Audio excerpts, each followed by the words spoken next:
Yes, people. What's everyone saying, bro? Welcome to another live stream. Yeah, big up to everyone that's going to be tuning in. If you're going to be watching this on the replay, like I said, comment, subscribe.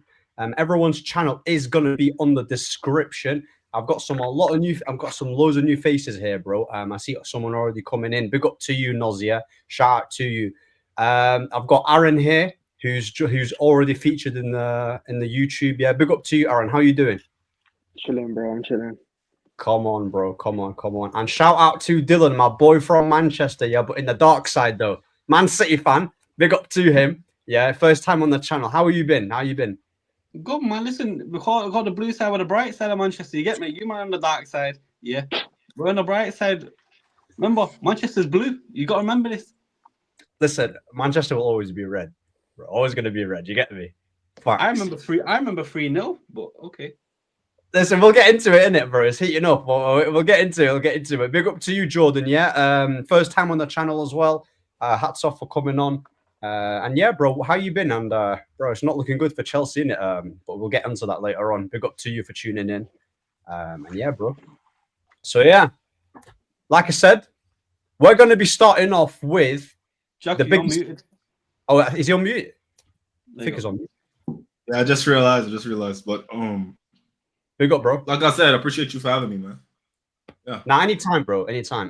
Yeah. Anyone who comes on the channel, yeah, you're supporting me. So big up to you, bro.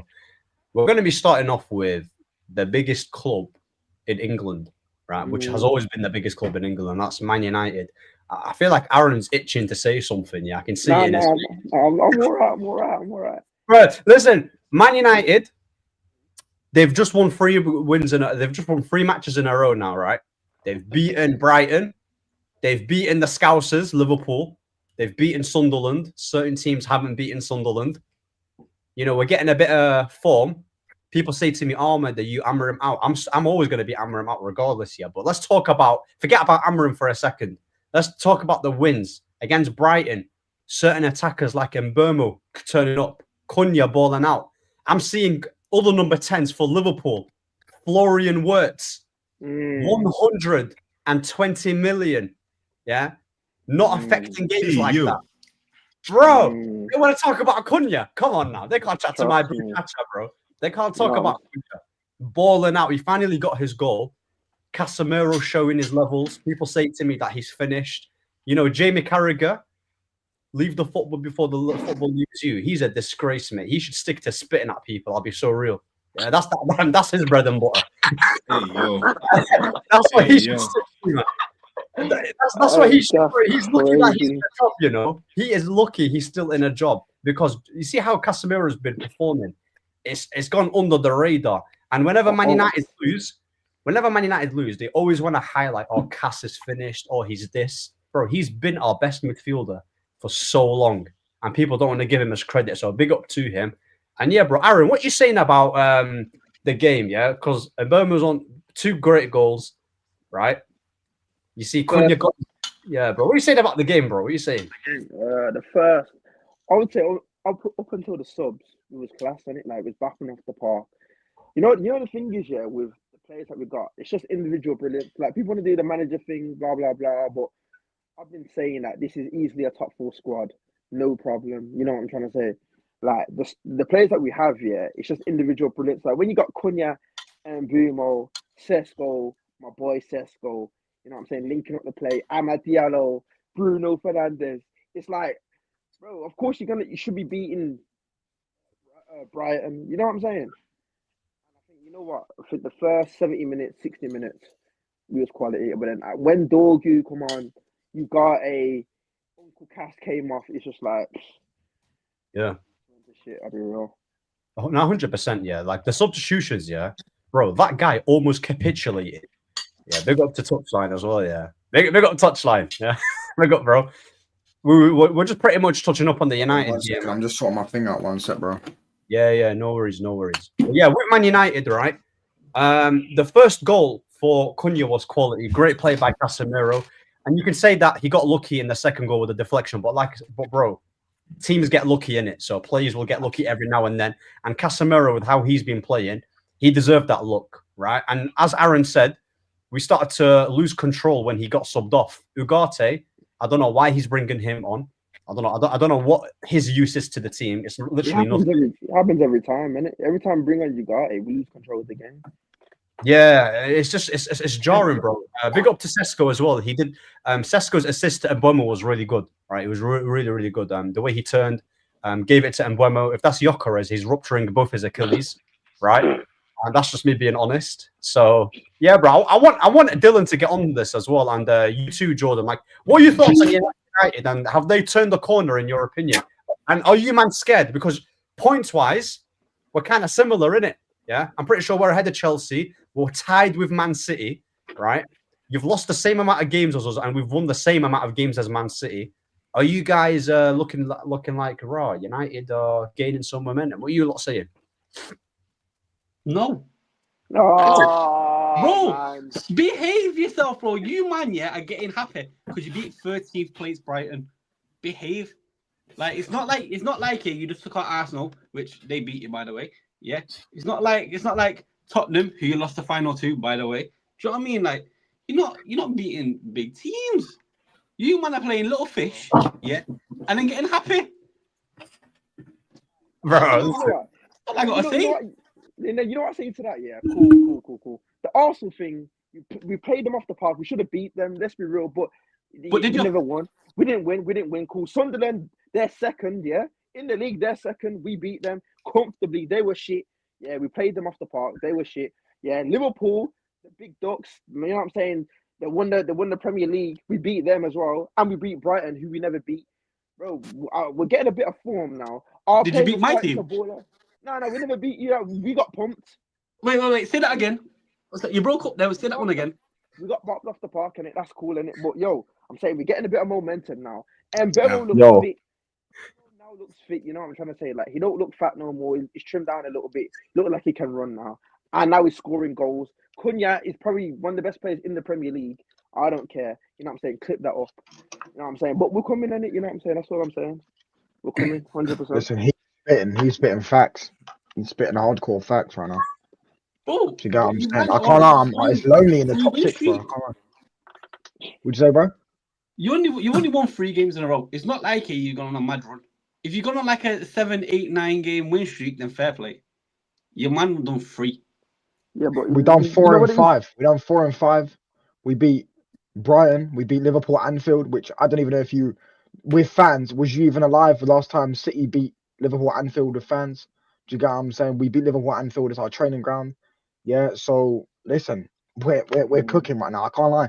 We're gonna go slap Forest this weekend. Then we're gonna slap Spurs. Then when we slap them, we end up playing Everton at home. When we start winning 6 and 7 in a row, 8 in a row, then maybe they'll start respecting the biggest club in the world, and they'll start acknowledging us once again. Acknowledge your tribal chiefs. Acknowledge the Premier League owner. We are back on our purge, ready to take it. No one's ever kicked off our purge, by the way, because it was never kicked off our purge. We're back on our purge, ready to take it back I'm again. pretty sure Do you get Liverpool what I'm got saying? more titles than that than you, man, isn't it?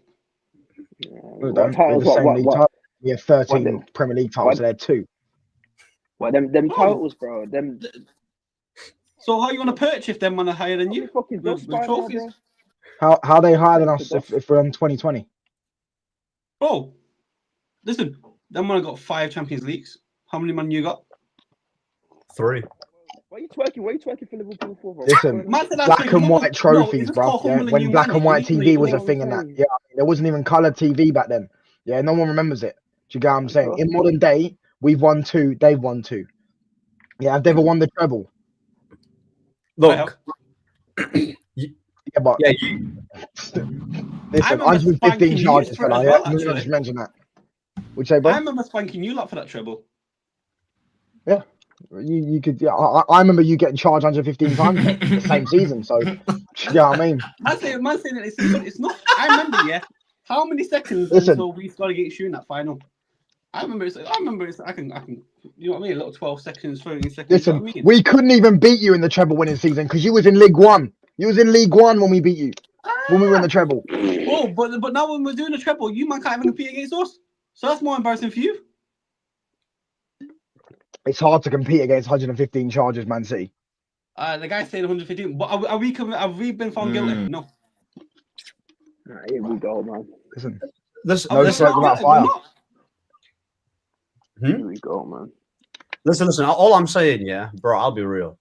Mhm. I Touchline and Aaron obviously are gassed. With me, I'm also gassed, yeah, but you know, I'm just need to understand one thing in it, like, bro. Need to watch out about this gaffer in it. Look at this. Who invited this 12-year-old? What are you talking about? I don't know what club he supports, but mind the gap, fella. Do you get what I'm saying? I can already smell the scouser in him. I can already smell the scouser in him. But mind the gap, lads. Do you get what I'm saying? It's getting a bit big now. You know what I mean? Fucking hell. 4 losses in a row, by the way.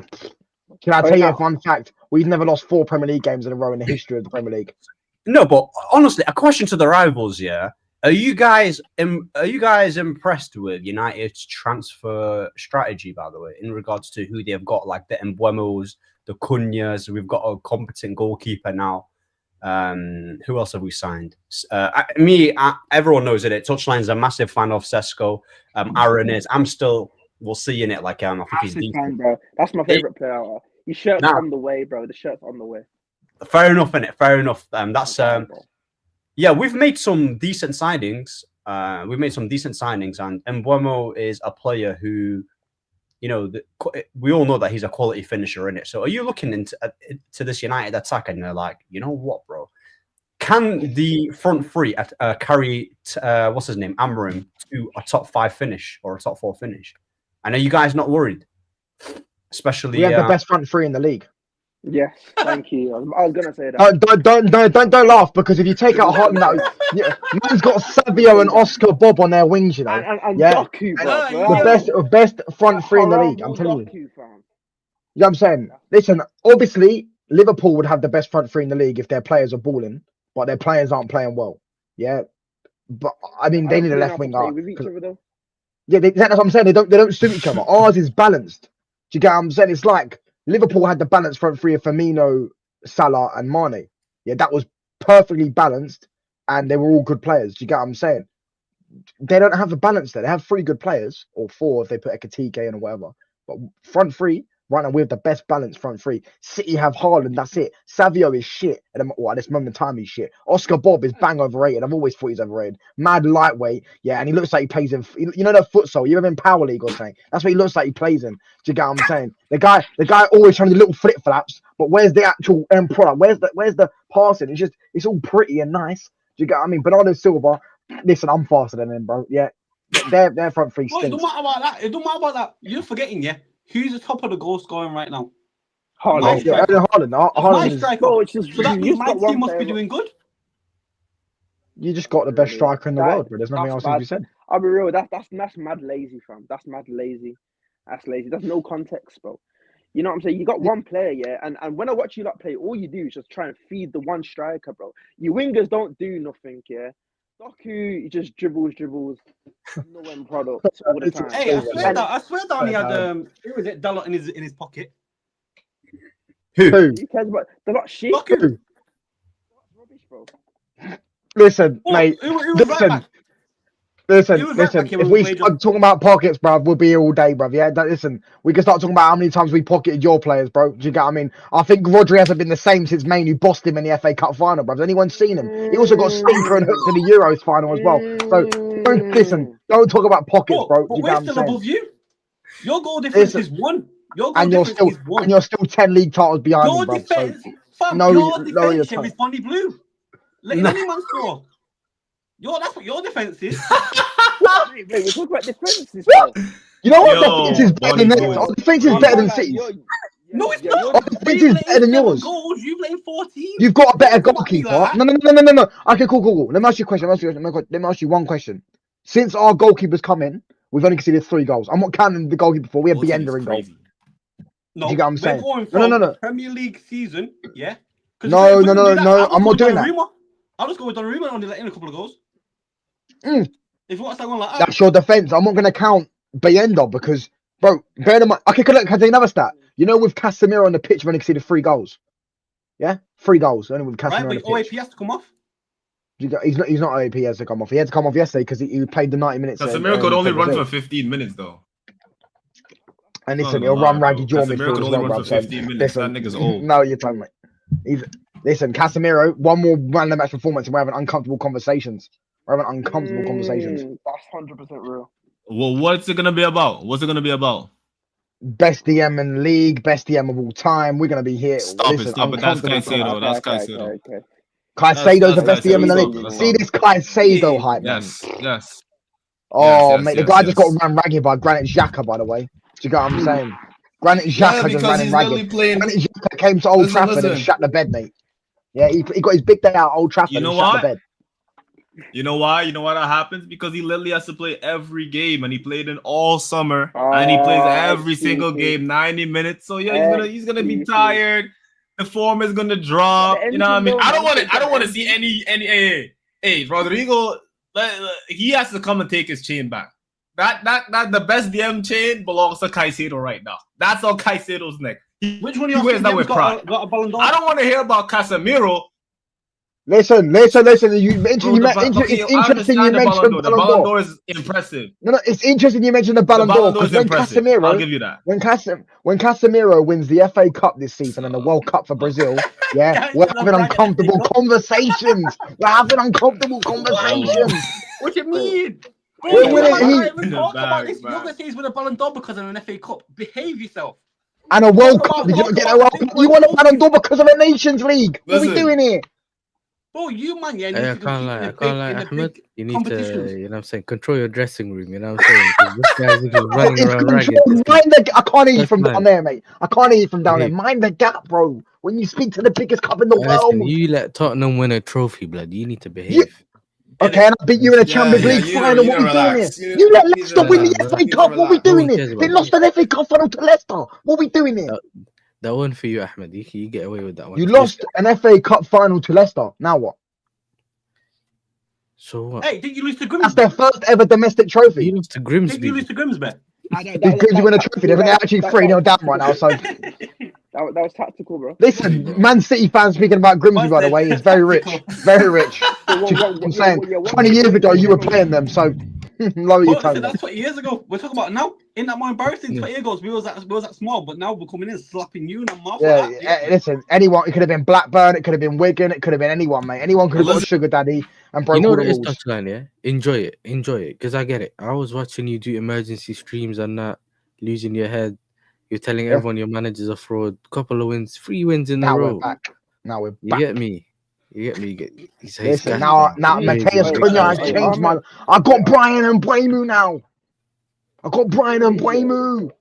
You know what it is? See our team. Our team. Arsenal, he is Arsenal. Our team's now Amarin proof. You know what I'm saying? It's Amarin proof. Our team's that good. Exactly. Yeah? Like, even Amarin can't fuck it up. Listen, I remember when we had Ollie. Wait, and but- he came second. Remember when we had Ollie? He came second. We just had bare borders on the pitch. Yeah, You we just had said, the yo, you- Pogba's, the Martials, the what's it called? Now we The got bare borders Greenwood. on the pitch. Yeah, we got bare borders on the But pitch. you're a man, my mid-table boys. team. I'll be real though, with the players that we had back then are better than it is now. Like the Pogba's, the Martials. the No. Greenwood. Martial, yeah. Martial, but he was washed though that season though, the COVID season. He was bare injured all the time. No. No, but, COVID scored 17 goals, no? Yeah, what No, the season lockdown? after, I'm talking about. COVID season. Him Was and that when Rashford scored Cavani 17 came? each. After when Cavani Yeah, came? when Cavani came, he was bare injured, didn't it? He played with injury, he couldn't run. Yeah, but we're talking about like during NHS Martial. Yeah, where did we finish in that league in that season? Was it like third? Third, yeah. Yeah, it was Well, we third. were awful that season until the back end. The back end of the season, we won like fucking. I imagine the last 19 games of the season, we probably won about 15 of them. We went and beat everyone. We beat City. We've done the double over them that season. Actually, we beat them 3 times that season. Oh my god! Rashford scored bare goals. Martial What do you scored want, bare goals. Greenwood scored bare goals. I think we had the midfield 3 of Matic, Pogba, and Bruno, and then we had the defense back then is not as good as it is right now in regards to on paper, innit? Like back then, we had, they're I've got a going. question though. Is our attack now better than it was back then? So it's I don't think this current attack is better than the one that Ollie had. No, I think Martial, Rashford, Mbeumo's better than Greenwood. Who? And Mbeumo's better than Greenwood. I don't think so. And, No chance. 100%. And Cunha's better than Rashford. Cunha's better than Rashford. Well, I agree. I mean, Yeah, Cunha's better than Rashford. I can give you the Cunha one, but like Rashford's a winger, Cunha's a 10. It's like kind of fair enough. Innit? I can give you the Cunha one, It's but still front 3 though. It's still front 3. yeah, that's a still good front 3. point. That's fair. But still, bro, our best front 3 is Rashford, Greenwood, Martial. That's the best front 3 we've seen post Fergie. In terms of like everything, in terms of balance. Someone said Mbeumo is better than who? Listen, Mbeumo was. I don't think it. Listen, I don't want to really mention about. Mbeumo is the best winger in the Premier League right now. There's no one better than him. The guy's looking at. Who's better than him? Who are you going to tell me he's better than him? He's got 8 goals and assists already. We're in October. He's played 9 games. He's not playing Champions League football. He's got 8 goals and assists already.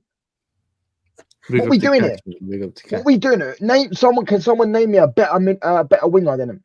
Than who? Than Mbeumo? Yeah. So would you not? Don't just name me some player who's got tech arm, man. Actually name me a player who performs better than him. See, now it's been. Okay, winger, yeah. Okay, let me. I mean, to be fair, Mbeumo doesn't even play in the wing for United. He plays in the 10. But Yeah, like, but he's a winger though. he's a winger. He's got 1 non-penalty goal. Yeah, 1 non-penalty goal in like fucking 19 games or something like that, bro. What are we doing here? Don't get started.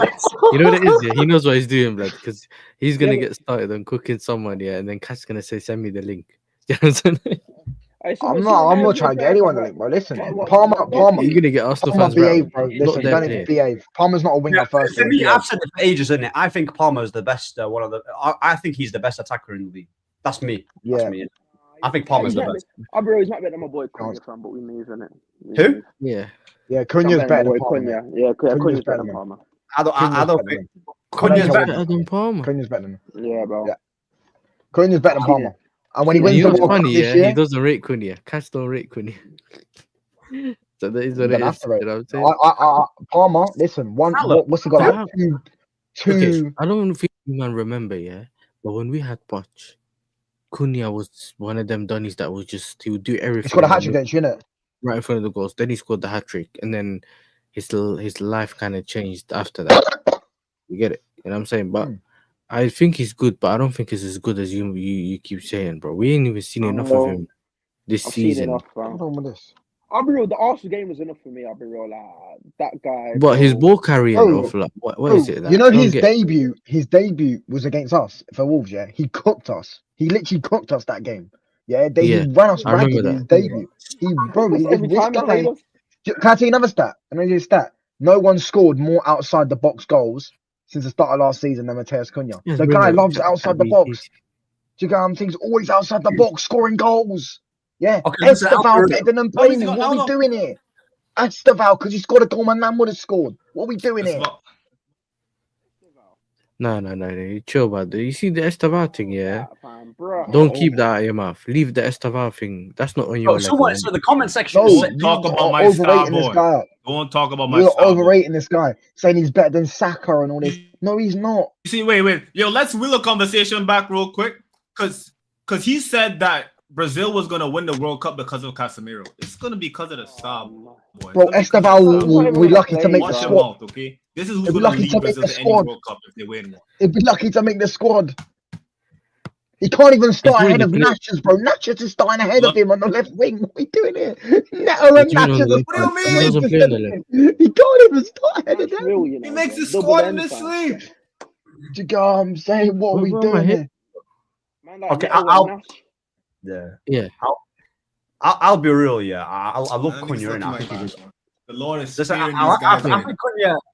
Listen, I think Cunha is a good player. I like his qualities, but Palmer's better in it. I think Palmer's better, bro. I think Palmer is quality man. Until we see otherwise in the future, then we'll talk about it. I jump the gun on it because if I see something that I like, I just say it. And I think he's better. And by the end of the season, everyone else will think he's better because when he gets the GA, that's all that's really stopping him is the GA. When he gets the GA, and you know what I'm trying to say? Everyone's going to think he's better. Anyway. And Cunha needs to have a cold celebration. Then people will start pretending he's better than Palmer. True. Pretend he's better than Palmer. Do you get what I'm saying? Because all you have to do is get a cold celebration nowadays and everyone rates you. Do you get what I mean? Like, Man is saying he's not better than Harvey Barnes. Harvey Barnes. I'm not taking this seriously, bro. Like, Mbeumo walks into every team in the league. There's not one team he doesn't walk into. Yeah, he does. He walks into every team in the league. Every one of them. He starts for every team in the league. I think you and I agree on that. The guy got 28 goals and assists for Brentford. For Brentford. But not for United. Do you get what I'm saying? Oh, Brian's. Catch up is saying, yeah. Man said when if it was easy, he wouldn't have. Bro, this 007's a lie because he started 4 games and one was against Burnley where he didn't even play 20 minutes in. He played 3 games, literally 3 games. 007. That's why no one spoke about it. Played literally 3 games. So what's Cunha better at than Palmer? Do you guys think? Then? He's a better dribbler than him. Fuck all.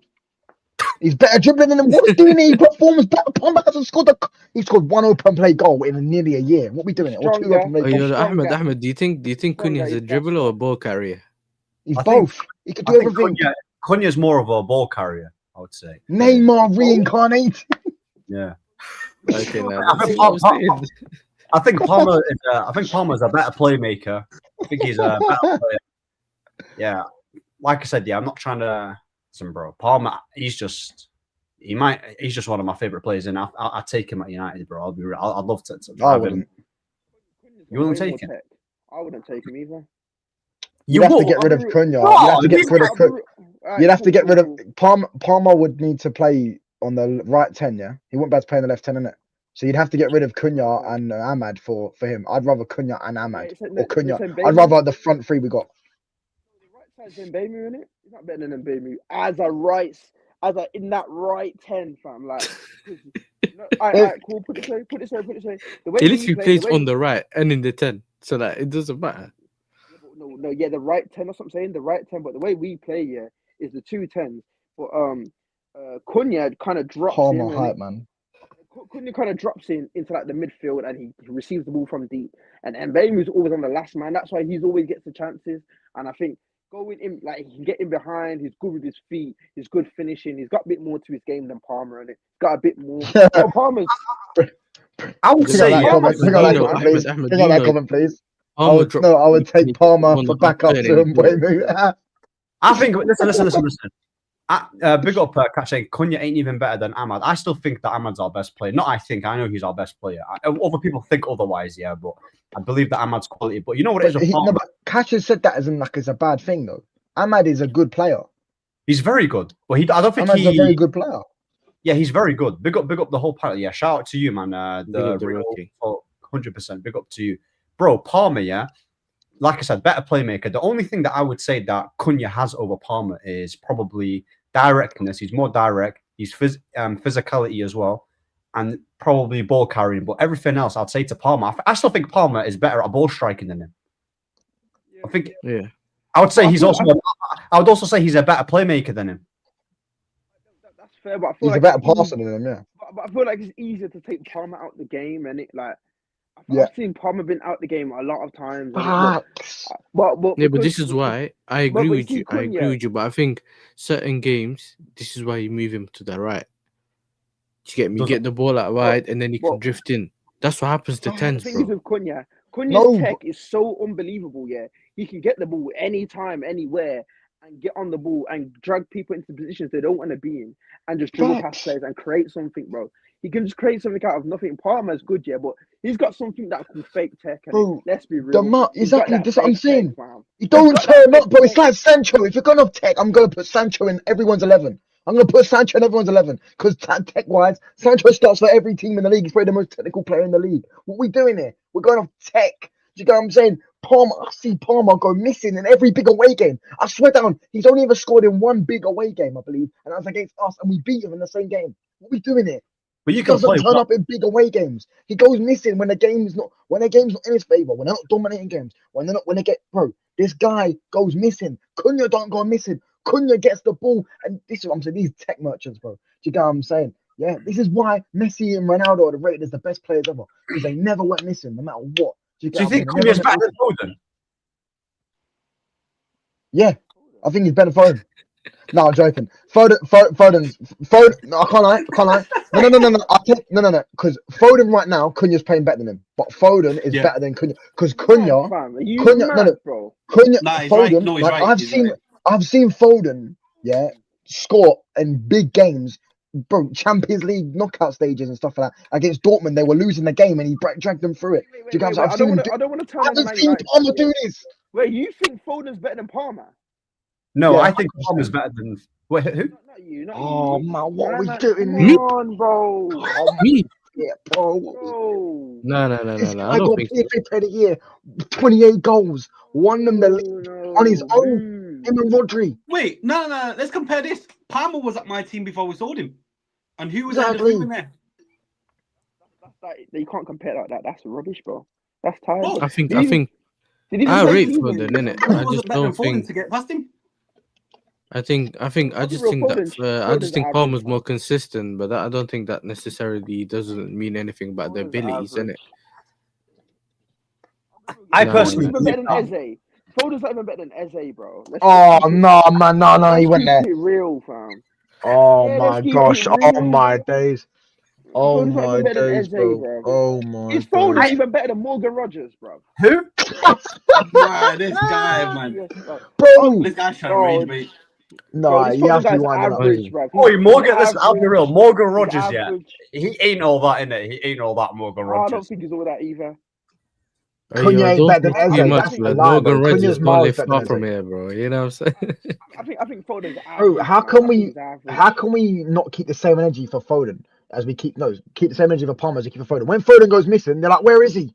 When's Palmer goes missing all the time? All the big I'll games. be real. Yeah, Palmer's been injured this season. I've seen him cook against Bayern Munich, to be fair, and he's been and he got injured. What? He scored a goal when he was ass. He was ass in that game. Listen, I watched that game. He was ass. No. I watched that game. He was Chelsea's best player, and Bayern was Elise, bro. Palmer was I balling was out. the best player in my back garden when I was playing with my granddad when I was 5 years old. Doesn't mean I played well, does it? I'm not having I'm this. saying, what are we doing here? Listen, bro. Palmer. I think Foden's been good this season. I don't know about you, Dylan. I've watched a few of your City games. Yeah, I actually think he's been good. I think he's been good. Like JY. He's on and off right now. I think he was your best player last game. I think he was your best player the game before. I think he's been one of your better players, bro. I think he's been solid. Foden or Morgan Rogers? Listen, Morgan Rogers cannot chat to Foden. You can't chat to Foden. That's just And Eze can't chat to Cunha, by the way. it's bro. It's Eze couldn't lace Cunha's boots. One can't even start for England. One's starting for Brazil, bro. So where are you putting Cunha? So are you saying that Cunha's also better than Joao Pedro? No, that's I'd rather Cunha in my team. Oh, As a striker, yeah, I'd probably say yeah. I like Joao Pedro. I think he's cold. But he don't take shots in it as a striker. Yeah, it's a bit low. As a striker, he don't take shots, bro. So better now, yeah. Listen, bro. Yeah, go on. Cunha's better than Joao Pedro, bro. I'll be real. Let me be real. Listen, He's the best listen, in they the don't. league. Listen, Let me put it that way. He's the best. In the these are asked for this, by the way. When we were bad, they lied about all our players. So now we're winning That's what I'm games. saying. They tried to lie. I'm being Bro, you know shameless. what? They I think, tried yeah. it, you know. Okay. Tried to disrespect Lenny Euro. Like Lenny Euro is not walking to every single Premier League team other than like And two. Delete, bro. They tried to disrespect my Exactly. warrior They tried to lie about our players. So now, when we're good, yeah, this is what you get. This is what you get. This is karma. Yeah. You tried to be annoying. Oh, you're 15th. Oh, you lost the final. Spurs. Yeah, and now we're above the Scousers. Yeah, I mean.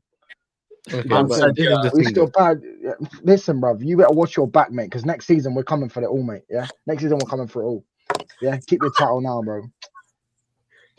bro, listen, They got Ahmed's like- outplayed. They got outplayed, Not by the way, really. on the end of the season. But Yeah. this is the thing, though. Yeah, I'll be honest. Yeah, Touchline. You and I did content last season. Yeah, we done a lot of content last season. We know that things weren't going well, but I've always given your players props. The players, like I've always said, I rate this player and I didn't rate this player. Not necessarily based on what's going on under certain managers, but I'm able to look past what's going on at this moment in time. Yeah, and the reason I can do that is because I've had it where I've had a poor manager like a Poch or something. No one rates my players, but we know that they're better than they actually are. Do you get it? You're going through a similar thing, man. They're not rating certain players in your team because of what's going on in the team system. Do you get it? All that kind of stuff. I get that. But I don't get where the whole shameless thing's coming from. Man.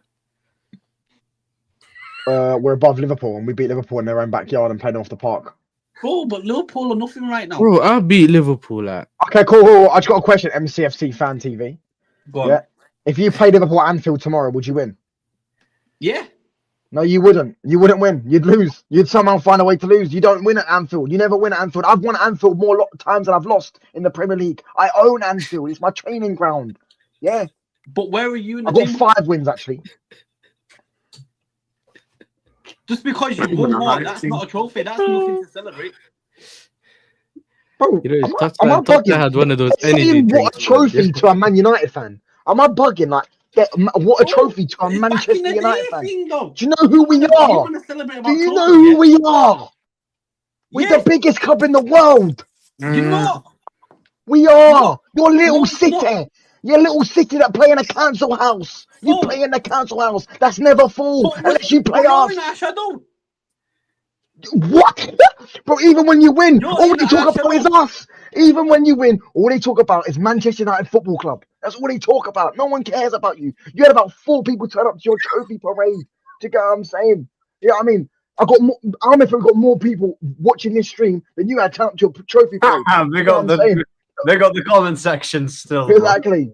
Don't talk about my club, the biggest club in the world, and we're Bro, back. well, what are you And you doing? lot, You're doing we're nothing. gonna. You might win hugs and kisses at the end of the season. That's what you get. We've got nearly double your. We got double your league titles. What are we doing here?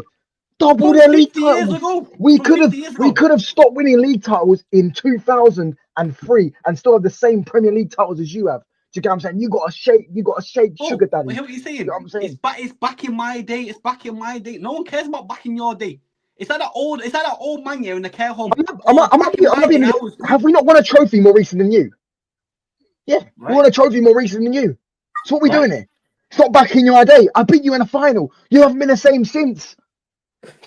Right? Yo, do you not remember last time we You've beat not you been in the the same final? since. Do you remember last time we beat you in the final? We got our Oh, treble. now we're doing back in my day. No, but see, Now we're doing I back can in play my that game day. as well. Have you ever done the I'm the most level-headed fan. You know what I'm saying? Listen, I've done 2 3-peats, which is better. You win I think- 6 or you win 4. Do you get what I'm saying? Remember, they used to call you a madman. Now calling you the most level-headed fan. Bro, listen, big up to him, innit, bro? Big up to him. Like I said, with United, they got touchline on everyone, yeah. Man United are in a good moment right now. Can they keep it up? We shall see. You know, unless if they can go and beat Forest, Tottenham, and the next fixtures after that, then we'll come back to the stream and we'll see in it. Like, I'm not gonna say anything right now because, again, despite us winning that game against Brighton, I saw some horrific substitutions here that I don't ever want to see ever again. Right? I never want to see that type of substitution in my life, bro. I was seeing Danny Welbeck. What is it with Danny Welbeck scoring against us every single time? Yeah, He's done we it. knew it was gonna happen, isn't it? Bro, he's got a mad record against us. He's been doing it at Arsenal and he's doing it at Brighton. I've had enough in it. So, yeah, I just need the substitutions needs to fix up. And we'll see what we can do against Nottingham Forest. It's going to be a difficult game, innit? Sean Dyche, bro. He's going to probably shithouse his way to try and get a result with that low block. And again, United, points-wise, touchline 20. Yeah. To answer your next question, yeah, I've never seen Arsenal win the Premier League, bro. Never in my life. Do you get what I'm saying? He is 20, I bro. have seen Man United win the Premier League. Do you get what I'm saying? I have seen it. I remember I was there. I got the kits to prove it as well. Do you get what I'm saying? The baby kits.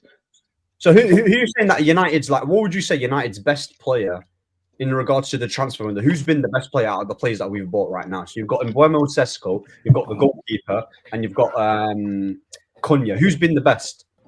Right. When I say best, I talk about. I do remember I literally was there when we won the league title. I was there. I remember when we won it. Van Persie volley. We won 3-0 against Villa. We beat City in the last minute that game when we free kick Van Persie. Let's stay on track. Do you get what I'm saying? Beat Liverpool at Anfield. Anyways, back to the thing. Do you get what I'm saying? I don't know. It's a tough one, isn't it? Because I think performance-wise, I've been more impressed with Cunha in it, and Mbumo's got the goals. But Le Mans makes me feel safe, bro. You know what I'm saying? Like I've never felt safe like that. You know what I'm saying? You know what I'm saying? Yeah. I don't know. Like, I don't know. Le Mans, yeah. Something about that guy, bro. Like it brings a tear to my eyes. I can't lie, that guy. I swear down, fam. We've been traumatized by Onana, yeah. Bro, Nah. I'm buying there. You know the thing is, Ahmed, yeah. Every game, like they used to concede us a goal. Like every single game, like if you look at the start of the season, yeah, between Grimsby, Burnley, what's the first game of the season? Arsenal. They've got blunders. They had blunders. Some joke, man. You know what I'm saying, bro? Like Le Mans. I've got to go Cunha. Personally. Cunha, that's fair. To be fair, if me personally, I'm probably going to say, based on performances, I'm going to say Cunha. Based on efficiency, Mbuemo, and in terms of who, big up to Lemons as well. It's not a coincidence that we have a competent goalkeeper. It's still early days. Yeah, he's still going to make. He is going to make mistakes. Every goalkeeper is going to do that, but it's not a coincidence that we've actually got 2 wins in a row now that we've got a decent keeper in it. Has to be him, bro. Has to be. Ain't it 3? It's 3 wins in a row. Yeah, sorry, 3 wins in a row. Has to be Laments. How can it not be? We weren't winning games until he rocked up. It's true. We weren't winning games. We weren't winning games. It has to be him. We would never have. We beat the Scousers at Anfield. Yeah, we beat them in their own, pin them off the park. And he made a huge save against Isak. To be fair, that was a massive save. Do you get what I'm saying? He made some good saves. He was claiming crosses. I think I think we've got potential to have 3 of the best signings in the transfer window. Period. Like them 3, period, has been the best, bro. Like honestly, but like I'll probably say Cunha and Mbuemo definitely in it. The goalkeeper as well, but the goalkeeper is more personal to us. You know what I'm saying? More than like being like amazing in the whole league, innit? Personally to us, from what we know, he's been amazing. It, but Cunha and Mbuemo, different class, bro. Different gravy. Yeah, 100%. We're winning it all, mate. Yeah, winning it all. This must be how Man City fans felt like when they signed all those players and spent all that money, winning, bro. You literally got. We're winning it all, bro. What are you winning? What are you winning? You've been kicked out of a cup from Grimsby. What are you winning? Nothing. We're winning the FA Cup this season. No, you're not, bro. Behave. We're winning the FA Cup this season. I promise you, winning the FA Cup this season. You're not and the next season. You just said treble number 2. Yeah, number 2. Yeah, we're gonna win the treble number 2. Do you get what I'm saying? Funny. We're going to win the treble again next season. I'm telling you, listen, Mateus Cunha will win the treble with Manchester United and he'll win the World Cup and he'll win a Ballon d'Or at his time at Manchester United. I swear to God, yeah. This is the sickness. Listen, get the soundboard out, bro. They're all laughing. Listen, bro. Do you get what I'm saying? They laughed at Arsenal when Arsenal were good again. Everyone started saying, they can't be in a title race because it's only September. Do you get what I'm saying? Right now, we're on 1 point beyond. I think we're level 1 points of City. Level 1 points of City. Do you get what I'm saying? When they get banged next time, we go above them. Who have they got this weekend? Let me have a look. We got Swansea and then we've got Who have you got then after? You know what? We might as well move on to Man City then, innit? That's what we're talking about. Might as well talk about. Oh, they got Bournemouth at home. All right, they'll probably win that. No, I've got a bet on Bournemouth. I can't lie. They'll probably win it. I No, bet on Bournemouth to nick something. listen, that Bournemouth. Reindeers, by the way, they signed Reindeer, bro. Yeah, he had one good game against Wolves. And what's gone on since, mate? They wanted to say, oh, why didn't Man United go and get him? How we letting Man City go and get him? Do you get what I'm saying? Beef jerky as well, by the way. Respect. The guy's been injured. I'm not respecting Rain. No, to be fair, Turkey's baller. I like Turkey. He's sick. But Reindeers, I'm not respecting. I can't lie. I rated him at the Euros. I watched him for Man City. He's not the same player. When I was watching him at the Euros, he was dictating play. He was dropping, like playing out Adam Morton was playing. This is Now I'm watching for City. He's like some high intensity midfielder. Now, Ryan's Touchline just trying to get that 2K ASAP. You get me? No, I'm not. They just said when we beat the Scousers, I knew fire ignited inside of me. Yeah, when we beat the Scousers in their own backyard. Maybe when you got beat, you got beat Spurs at 3-point lane this weekend. Maybe you know what I'm saying. You'll start to get a bit of the same feeling I get. Do you get what I'm saying? The things they were saying last season about liver bird on Fergie's head with a banner. Yeah, do you get what I'm saying? Listen, I don't know what he's on about. I don't know what's going. Talking about 20 times and knocking off back on their purge. Yeah, Fergie's lifetime's work for nothing. Yeah, you know what? Then they lost. What Touchline said about the trouble, yeah, I swear to God, I'll give him 1K cash, yeah, if that ever happens. Anytime. So if we win the treble, if we win the treble, I'll 100% give you 1K. You remember this? Yeah, I'm a man on my word, innit? I'm a man on my word. Yeah, it's never happening. But listen, if we do win a treble, I might have to shave my head, innit? Do you get me? Yeah, I might have to go to Ten Hag route. Yeah, listen, I can't lie. The streets will be paraded of red. I know Manchester's already paraded with red, anyways. Do you get what I'm saying? You don't see any blue in Manchester, bro. Do you get what I'm saying? I don't think I've ever seen a Man City kit when I go to Manchester. Do you get what I'm saying? All I see is red kits, bro. You want to say this, yeah? Where are you United fans from? I know Ahmed there is from Mane. Where are you from? I'm from London, mate, but I've been Manchester plenty of times, bro. But go on, and then go on. The other United fan, where are you from? Me, Birmingham, bro. Bro, so how are you trying to say Manchester not Ben? You, man, ain't even from Mane. I'm from Mane. What does that mean, though? What does that mean? I'm from Manchester. Bro, you man. Man City fans are from Stockport. Like, what are we doing? Foden's from Stockport. Does that mean that Stockport isn't Manchester? Mate. I'm not Foden. Yeah, but the Man City fans are from Stockport. That's the only time you'll see him. You don't see him in Manchester because who runs Manchester? We run Manchester. Do you get what I'm saying? We run Manchester. From Manchester. Forget that. No. We run the world. We run England. England. You just can't even run a bath. You man can't. Listen, we run you off your own park, mate. 2-1 at Wembley, bruv. Yeah, 2-1 at Wembley. Yeah, you haven't been the same since. Doesn't matter. Bro, you man can't even fix the leaks in your yard. That's what fair though. Oh, here we go. You play in a council house. It was funded by the taxpayer. What are we doing here? Bro, I swear the taxpayer funded your stadium. Wants to get a loan out here to go make this new stadium. No, he doesn't. It's a lie. Yes, you know, I've already told you this before. Yes, sir, you know, I've already told you before. Yes, sir, I told you this before, didn't I? It's a lie. It's a lie. It's a lie. The media lie. Read the article and it's a lie. Okay, can I ask you a question though, Touchline? Yeah, I remember you going to games and you never seen a win. Has that changed yet? What do you mean? I've seen wins when we've gone to games. No, not in general. Recent times you've been going. No, last season I went to 7 games and seen 1 win. No. Oh, okay. So it hasn't changed yet. You still haven't seen any wins. In fact, I saw 2 goals and one was a penalty. It's I thought you may have been to other games. And listen, Mbuyu changed my life. It changed us. Cunha changed my life. He's done something. I had Garnacho last season, bruv. Yeah. Now you have it. Oh, so you still Amaramin? Yeah. What? 4 games. Yeah, Amarin's turned it around, bro. He's turned it around. Oh, no. Stop it. He's turned it around. I've lost Touchline. I've lost him. He's turned it around, bro. Do you get what I'm saying? Turned it around, bro. Nah, I hear it, bro. He's on that giddy train. That's crazy. Man said he's turned it around, you know.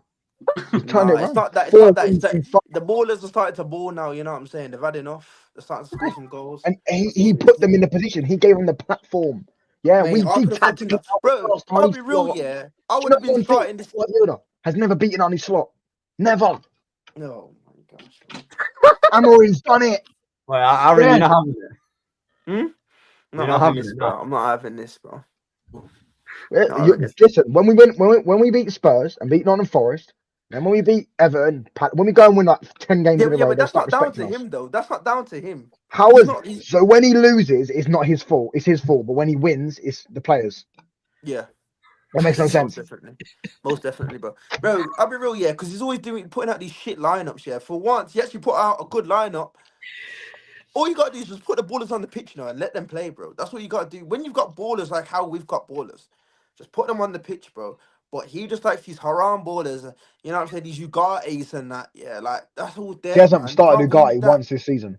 You can't That's start him, against bro. Brentford. That's The it. low all the time, and do you know in these big games, yeah, you see, I've been crying out for Ahmad to start in the big games for the longest, bro. Let's go and attack them. When we had Ahmad and Bremu, that's why we won, you know, because we had Ahmad on the in these big games, yeah. He always puts Ahmad on the bench, but this time he actually had Ahmad on He the did that bench, against bro. That's why Arsenal. we won, huh?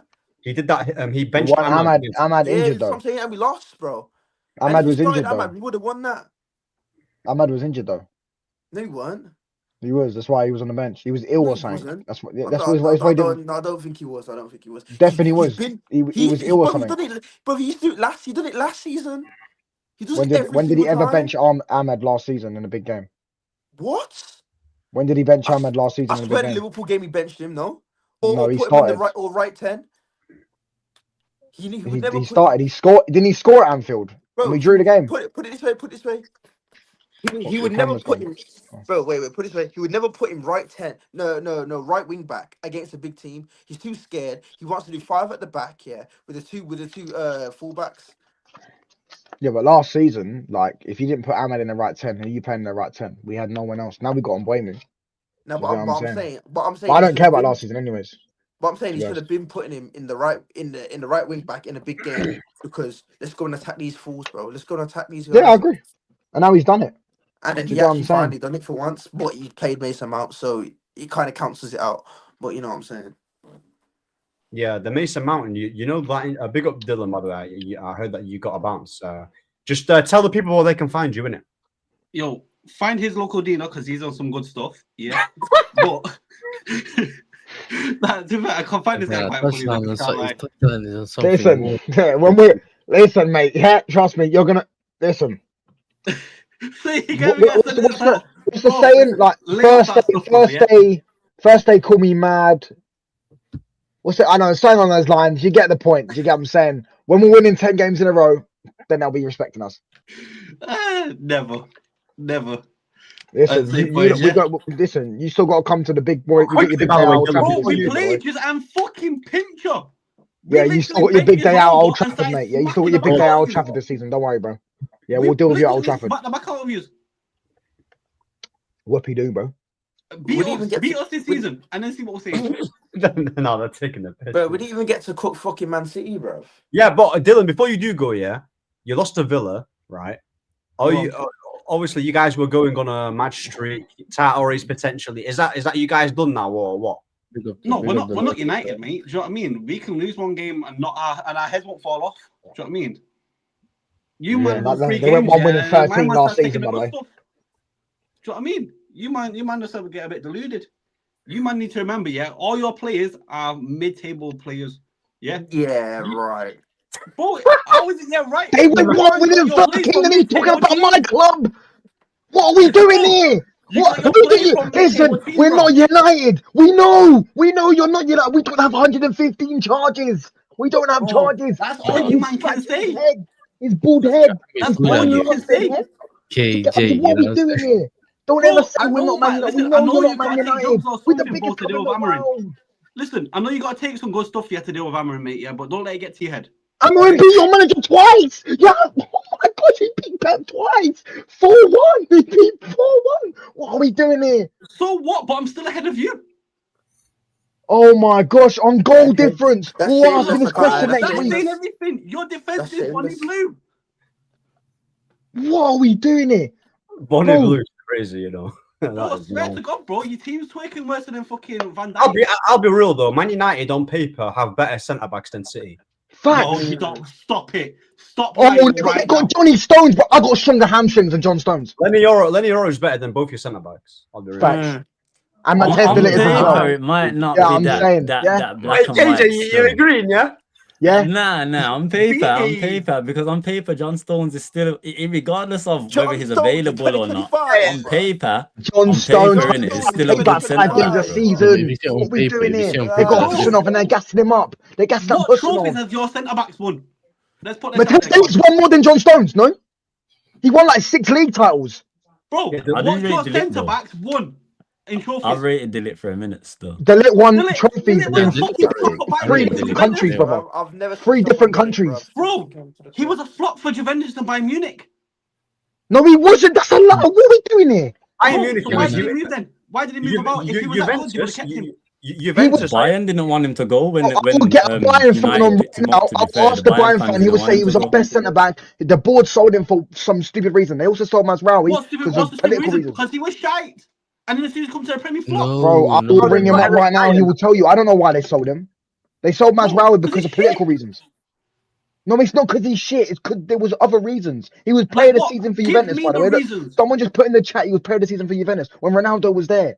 What we doing here? We're gonna Bro, sit and pretend that he's bad. He's won more trophies than a lot of your team, bro. What we doing here? He's won Well, trophies in to 3 be different fair though, countries. Bro, Dylan, has Why he it won was the Bayern? Champions League? Huh? How many Premier Yo, Leagues has he Dylan, won? let me tell you about this. I'm doing how many times he won the Champions League. All right, cool. We'll talk about KDB and Scholes. And that's the it. only bit, listen, the only thing that I can back touchline in of all the waffle they done the whole stream is the Delict thing, innit? They didn't want to let him go because me and touchline know this Bayern Munich fan, and he didn't want him to leave. Do you get it? Not him specifically. The fans didn't want him to leave because they thought they were very important. Petition, innit? Their Petition club, to try and keep him. yeah, their club just said, well, we want to go with Upamecano and this guy, and if we can get good money for the league, then it's what it is. And then he wanted to leave at the end. So, But if he was that good, he would have stayed. They would not have let him go if he was that good. but he's not obviously, scared of Upamecano's staying. not He better just than wants to move on. He wanted to go and That, play for but Ten I'll Hag. be real, yeah. That don't mean But, nothing. Yeah, okay, no. By that logic, Yeah, though, because at the can we same keep time, that, as much can we as keep that Diaz, same logic for Donnarumma? Go. Because Donnarumma left PSG.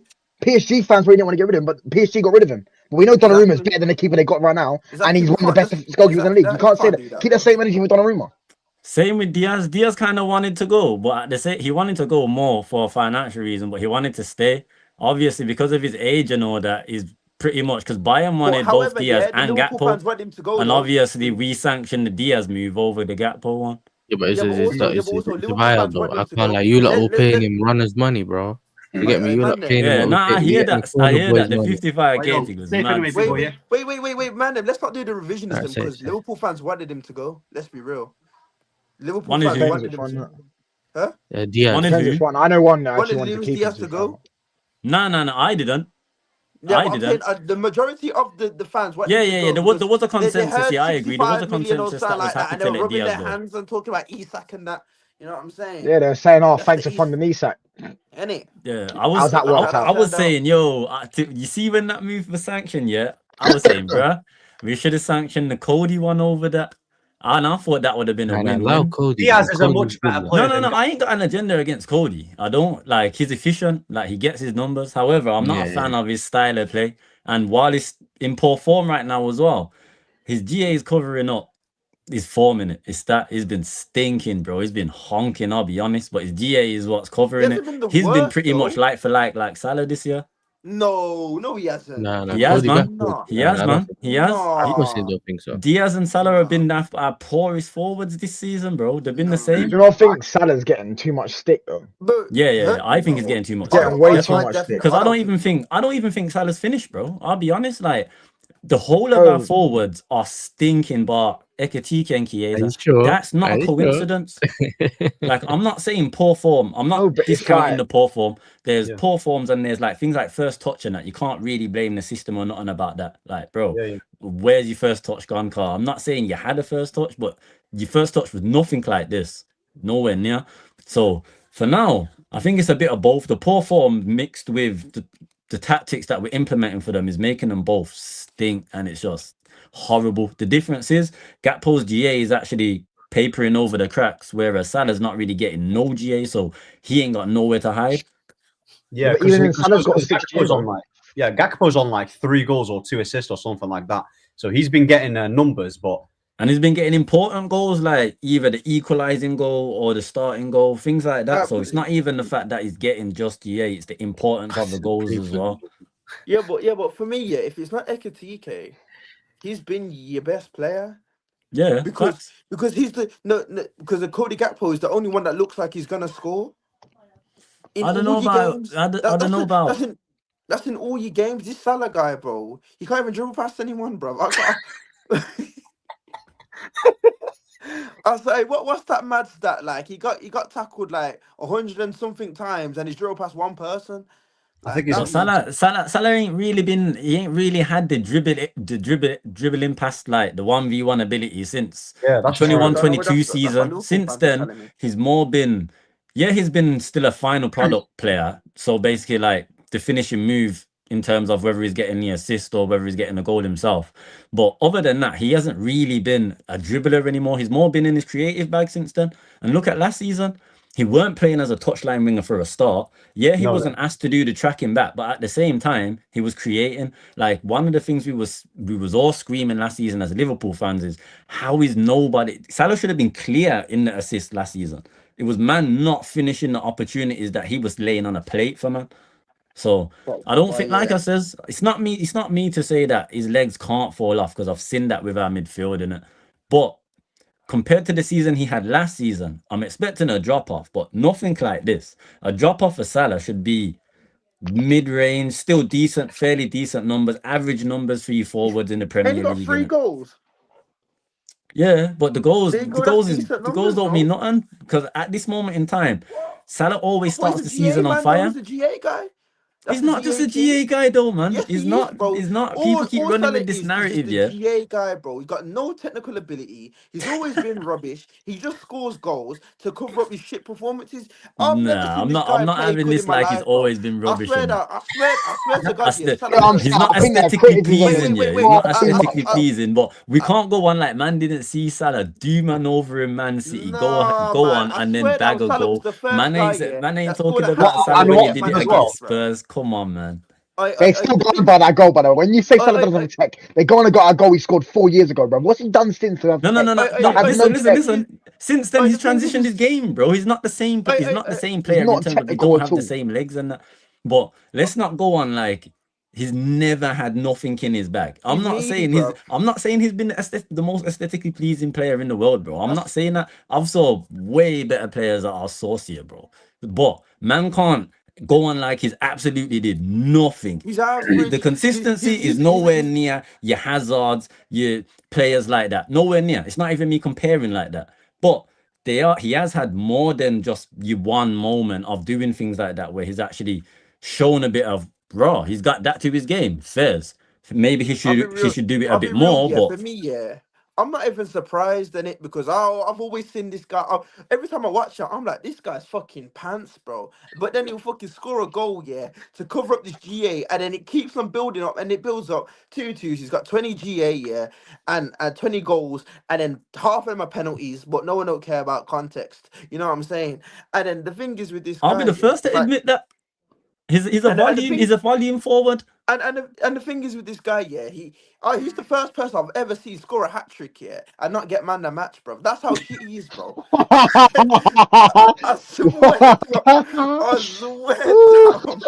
bro. Needy, bro. He's that's jokes. Listen, but you know what? That's fair, isn't it? Obviously, everybody's entitled to their opinion, but for such a meaty player, the record he has at OT and over you, man, in general, I'll take it. If I can run my meaty player and say he owns OT, No, he doesn't. He's stat padded in 2 games. He's got 2 games at Old Trafford where he's stat padded. Bro, all right, touchline. The other day, you were screaming friggin' about Wanfield. How long ago was that? If you was running with Wanfield, how many years ago did I could talk about Salah in this day and age, bro? Let's not do the shameless Anfield is my training ground. Let's not do the shameless training ground. I run and it's Salah's training ground. OT Salah's training ground. How is it? He's had 2 good games at Old Trafford. 2 good games. Listen. He's won there OT awaits. He's only won at Old Trafford twice. OT awaits in it. OT awaits in it. And I'll be here for the agendas and that if Mo turns up. And he better turn up. Because the way we're playing this season, get pocketed. Luke Shaw hasn't let him out of his pocket yet. Luke Shaw's still in McDonald's, bro. Relax, man. You don't even want Luke Shaw at your club, pocket, bro. Mo Salah and Isak. He had Salah on his day. He had Salah on his day. Furthermore. Ashley Young looked up Mo Salah. Was that a prime, fresh and ready Salah? Don't get me wrong. Salah is Salah in it. I understand. Okay, what's Salah's best season? You're acting like Luke Shaw. What's Salah's best season? A prime Mo Salah, a hungry Mo Salah, one that ain't been in bad form. Salah's been awful, bro. Luke Shaw locked up awful Mo Salah, bro. What happened to the butcher, bro? They're calling him the vegan butcher. What happened the last time he faced Salah? He got spun inside out. He got spun inside out, and even then, Salah weren't even the dribbler, the so-called dribbler that some players make. Well, not players. Some people make out that he is, but he's not. And he got spun inside out. Luke Shaw, you man have been screaming for him to get out of the club for the last 10 years, bro. What is Salah's best season? Tell me, please tell me what's Salah's best season. What's prime Mo Salah his best ever season? Bro, I'll be right. Prime Mo Salah his best ever season? What's his best ever season? Yeah, what's his best ever season? I would say, for me personally, I would say the best ever season for Salah was probably 21-22. Is that his first one? Nah, that wasn't his first one. That was the year. His first season, he got locked up by Ashley Young. He played you and he got locked up by Ashley Young. Ashley Young locked him up. I think his first one. And so we did, innit? And he got locked up by Ashley Young, bro. It is what it is, innit? It is what it is. Anybody can get locked up by any player on any day. It's that. How many? The worst thing is, all right, cool. You're talking with hella chest right now because of your victory, and rightfully so. Rightfully so, because if the tables were turned, I'll be doing the exact same thing. I run it, bro. I hear it for this season. I hear it. You got your Anfield winning it. I haven't lost at Anfield at 3 years, by the way. 3 years I lost at Anfield. 3 years. I hear it, but your record against us. One win don't change the last hold on. You know we beat you at Anfield more times than you've beaten us. You need to follow 14 to 11, mate. 14 to 11. We've beaten you more times at Anfield than you've beaten us recently. We're not talking about overall record. We're talking about recent seasons. By what you were saying in recent seasons, the Premier League. So you count in the whole Premier League. Yeah, the whole Premier League. 14. That's fine. And for most of the Premier League era, we've stank. We've been awful. I hear that. Yeah. But if we're talking about in recency and the here and now, when you man have been stinking and honking, what's your record? So if this is what we're going to do, beat us in 3 years. Bro, one victory in the last how many years? Really? If this is what we're doing, we're doing the shameless thing. Because if we're doing the shameless thing, then I'm gonna be shameless. I haven't lost at your ground in 3 years. I should have won there last year. You should have. I missed an open goal. I was the first to say. I was the first to say you should have won. I was the first to say. I don't even want to see that performance there. I can't even lie. That's why this year's friggin' loss gave me PTSD as last year's, because last year's we got away with a draw, bro. I came into this one saying, "Yo, we can't." It's for a start. We gotta get revenge from last season. Then on top of that, the reason we've had poor form and whatnot, I was seeing that fixture as a potential get the wins, start the wins up again, easy way to come back into it, pause, and go back on a winning run. The way we not even how we performed, the way we performed. Yeah. That, like I said, like Ahmed knows, that was the one game this year where I lost it. I was fuming. Most of the time, I see myself quite level-headed, objective, and that. But against you, man, I was heated, bro. Fuming. You forgot you was playing the biggest club in the world. Listen. I don't care if you're the biggest club in the world. I'm here for playing the biggest clubs in the world, and I want to smoke them to shut them up. Let's stay on track here. I've got a question for you. Yeah. What is the problems? Because I think there's multiple. What's the problems with Liverpool right now? Like, why are you losing so much games? For me, it's the system. It's how we're using the players. Because for a start, inverting high-flying fullbacks makes no sense. And then in a defensive structure, tucking in Kirkes, who's a high-flying fullback, makes zero sense. On top of that, we're playing a double pivot.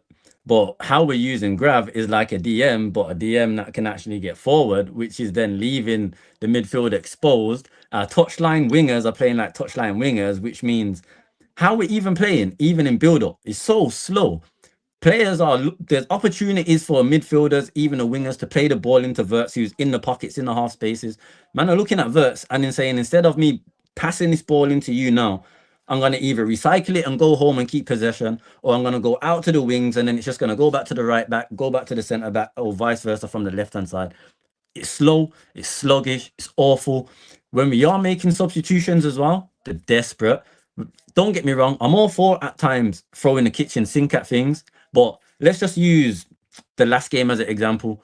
Taking off Connor Bradley and then not even doing it as a straight swap for Joe Gomez. We're taking off Wirtz, who's meant to be our chief creator, someone who's meant to help us in those times to find goals. We're taking him off to then put Joe Gomez on, which was just pretty much, we could have did a straight swap for Gomez for Bradley. I understood the Gomez substitution because he's the one player in our team who does have a long throw, and from time to time, even on the clock, we have used it. So I understand why we did it. It just didn't make sense why you didn't just do a straight swap for Connor Bradley. Makes no sense. So for me, I don't know, man. It seems like even the players look like, for me, they look like they're just sick of the system, in all honesty. Midweek against Frankfurt, we brought back a little press, and the players looked like they was happy to press. Because last season, bro, like with last season, obviously you guys Slot tweaked it a little bit. There was more control in the midfield with Gravenberch and McAllister, right? And then I always say this: people don't realize what Mo Salah was saying in the interview. He was pretty much saying, "Look, to honest lot, if you want to win the league, I'll get you the numbers. I have to feel comfortable in how we play football, right? Right now, Mo Salah, do I think he's finished as a player? I've never rated him as a footballer, but his GA will improve once the system is fixed. The dropper, like, I still view him as the same player as he was last season. It's just a decrease in his goal tally and his assist tally, right? 100%, that's how I view it. Now, with Mo Salah, right, the system's not actually catered to him like it was last year, right? People say, oh, Salah carried Liverpool. Yes, he, in terms of goal scoring, but there were so many other players facilitating for him, helping him, defending him. When he's not defending, the midfielders picking it up, the fullbacks are picking it up. So a lot of creativity, Trent as well. So people need to understand, just because when a guy is scoring goals, he's not just they see it and they're like, oh, he's carrying this, but they ignore what the midfielders doing because Gravenberch and McAllister, they don't really get stats like that. And now McAllister's at a 4, right? Which is even more of a struggle in Liverpool to try and gain and control it again. And with the transfer window, I don't know, KJ, if you wanted Isak, like obviously on paper it looks mad. You went and spent Ekitike, which is a good money, and I rate him highly. And you got Isak. You kind of neglected your left-hand side, selling Diaz, keeping Gakpo, and Gakpo is the worst player. Do you think you kind of messed up in the window? Well, for me, to be fair, fullback too as well. From January, when there was little links through for Ekitike, from then, to be fair, I did my research and whatnot, and I was happy to then say, all right, cool. I understand that clearly we was gonna ship Darwin out in the summer, so to anticipate that, I was already starting to look at 9s and things like that for the summer. Once the Ekitike links dropped, obviously, as anybody would do, did my scouting report and whatnot, and just kind of kept tabs on him from there. Ekitike was my number 1. So from when I got him, I was all for that. Then the links came out about Diaz moving. Well, not moving, but the link saying he wants to leave and this and that. So for me, I said I wanted Ekitike and Rodrigo. They was the 2 people I wanted. Oh, yeah, Rodrigo, yeah. Yeah. So the Isak thing, he weren't even on my mind, personally, Isak. Genuinely, I said if we get him, I'll take him, because obviously the Jota situation, so I knew we needed another forward. But that's partly one of the reasons why I wanted Rodrigo as well, because we had Rio, because obviously half the fan base was saying we don't need a left winger because now we got Gakpo and Rio. But I was saying we need to protect Rio. Obviously Rodrigo, he can cover a false 9, he can cover right if needed, but obviously he don't want to play right. He can play left and compete with Gakpo, and I feel like that was good for Gakpo because he pretty much got his best goal scoring return and GA record basically last season, competing with Diaz for that left hand side. And then Rio, who could be the 3rd choice and gradually get minutes and just come through gradually instead of being thrust into the team. In terms of Isak, like I said, we needed a striker.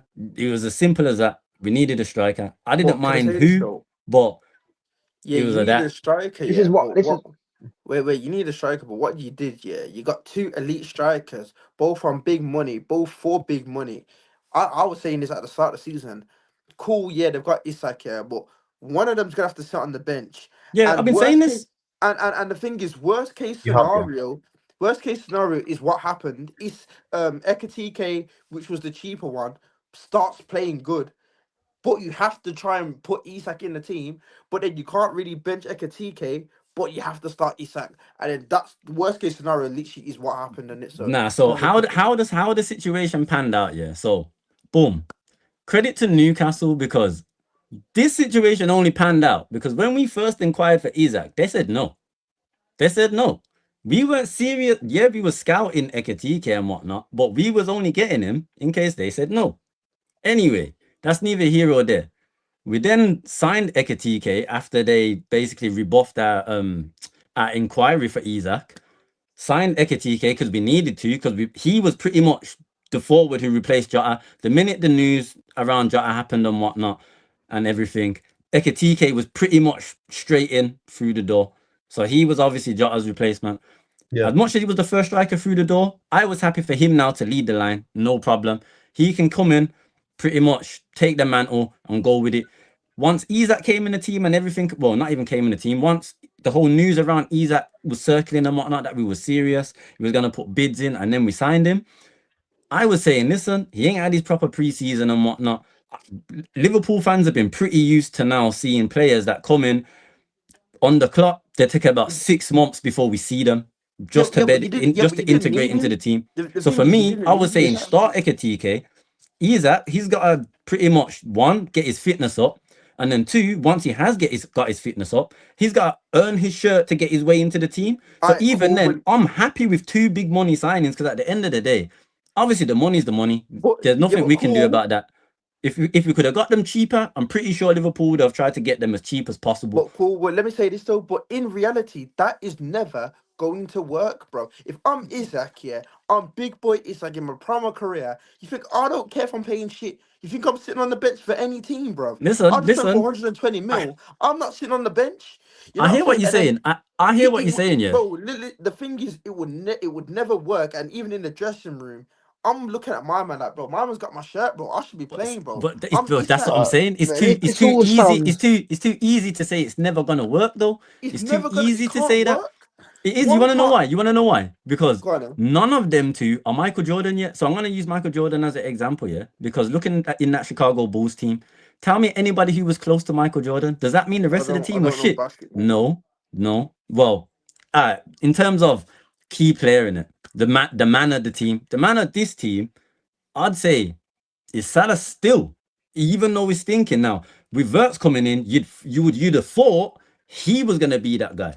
But with how Slots used him, clearly he's not the man of the team yet. Still, Salah's still the man. And furthermore, I'd probably go and say he's somewhat of the man more than others, because he's been getting game time that really starts anyway, that he shouldn't have that he hasn't deserved yet, in my opinion. And on top of that, he's got his starts. He hasn't looked fit in his starts. He's not did much in those starts either. And his looks. This all sounds cute, though, isn't it? Like, sounds cute, but it's like, if Man United spent 450, Liverpool fans, if I was the manager, I'll be ruthless, yeah. Ekatike is my starter. Simple as that. Isak, get fit, look sharp, earn your shirt. Simple as that. Right now, with Salah stinking, someone else would have to come in. Gakpo's the only one that would probably start, because he's the only one that's actually, even though he's playing poor, he's still doing something. It don't work like that, bro. Slot's gonna have to find a way to play them both in the same team, because they're both not sitting on the bench. They're not going to. And Slot's found a way in Frankfurt, but then he reverted back to type friggin' on the weekend. That's his problem. This is why I said it's not the players. That's what I'm trying to say. Yeah, it's like, it's not the players. He's shown the one time he's actually changed it up differently. Because like Ahmed knows, I have not been an advocate of this 4-4-2. The minute we signed both of the forwards, a lot of Liverpool fan base was saying run with the 4-4-2. I ain't been one of that. I've been saying one starts, one on the bench. But he showed me midweek against Frankfurt a 4-4-2 can work. He shot me up. I asked for change. Show me something different. He shot me up.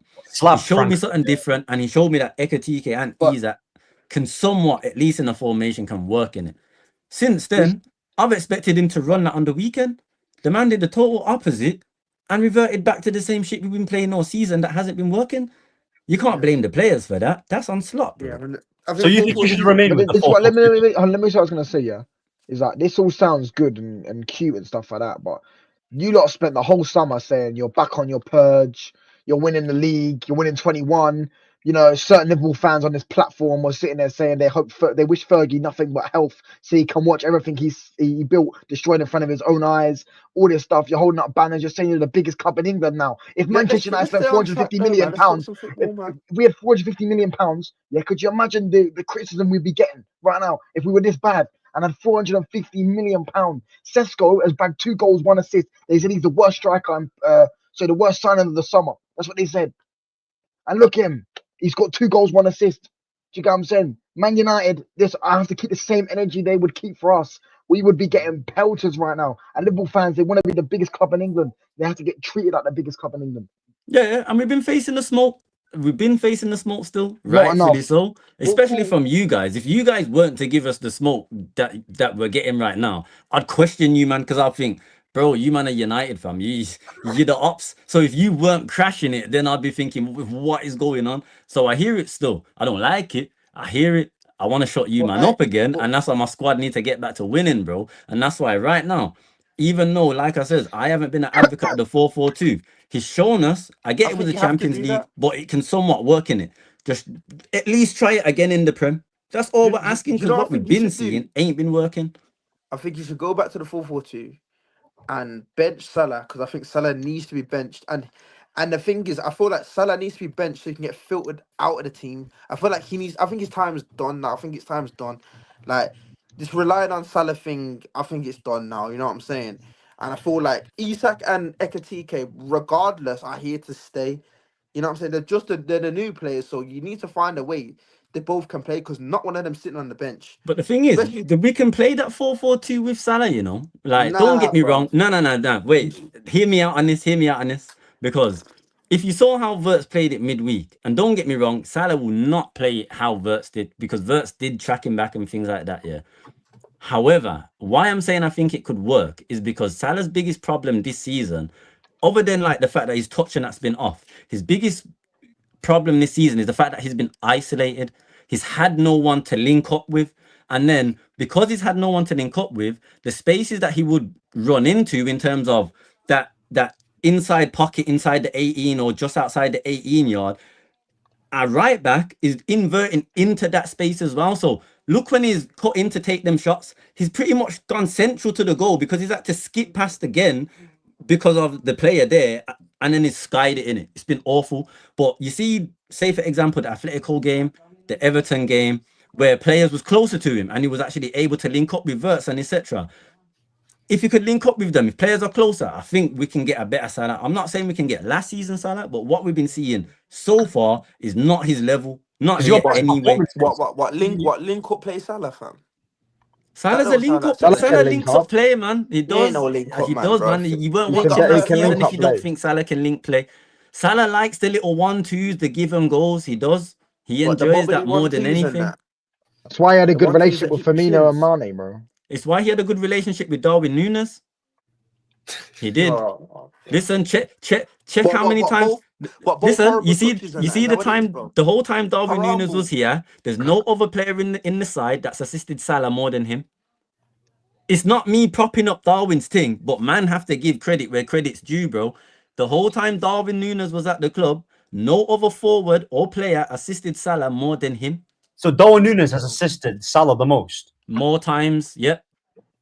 You know what it is, yeah. I think they both mad stat in ADHD. I never knew that. They both could connect on the ADHD. You know what I'm saying? Salah loved playing with Núñez, and this is the thing. Like I can see if we was to at least change how we play, at least in the final third as well, to start linking up more where players are not isolated, because even Gakpo's isolated. He's one-dimensional, but even he's isolated. Hence why the only thing that he does do well, which is cut in and shoot or cut in and deliver a back post cross, he can't even do that well right now. Because I'm looking at Liverpool, yeah. One of your best performances has come in Europe, Champions League.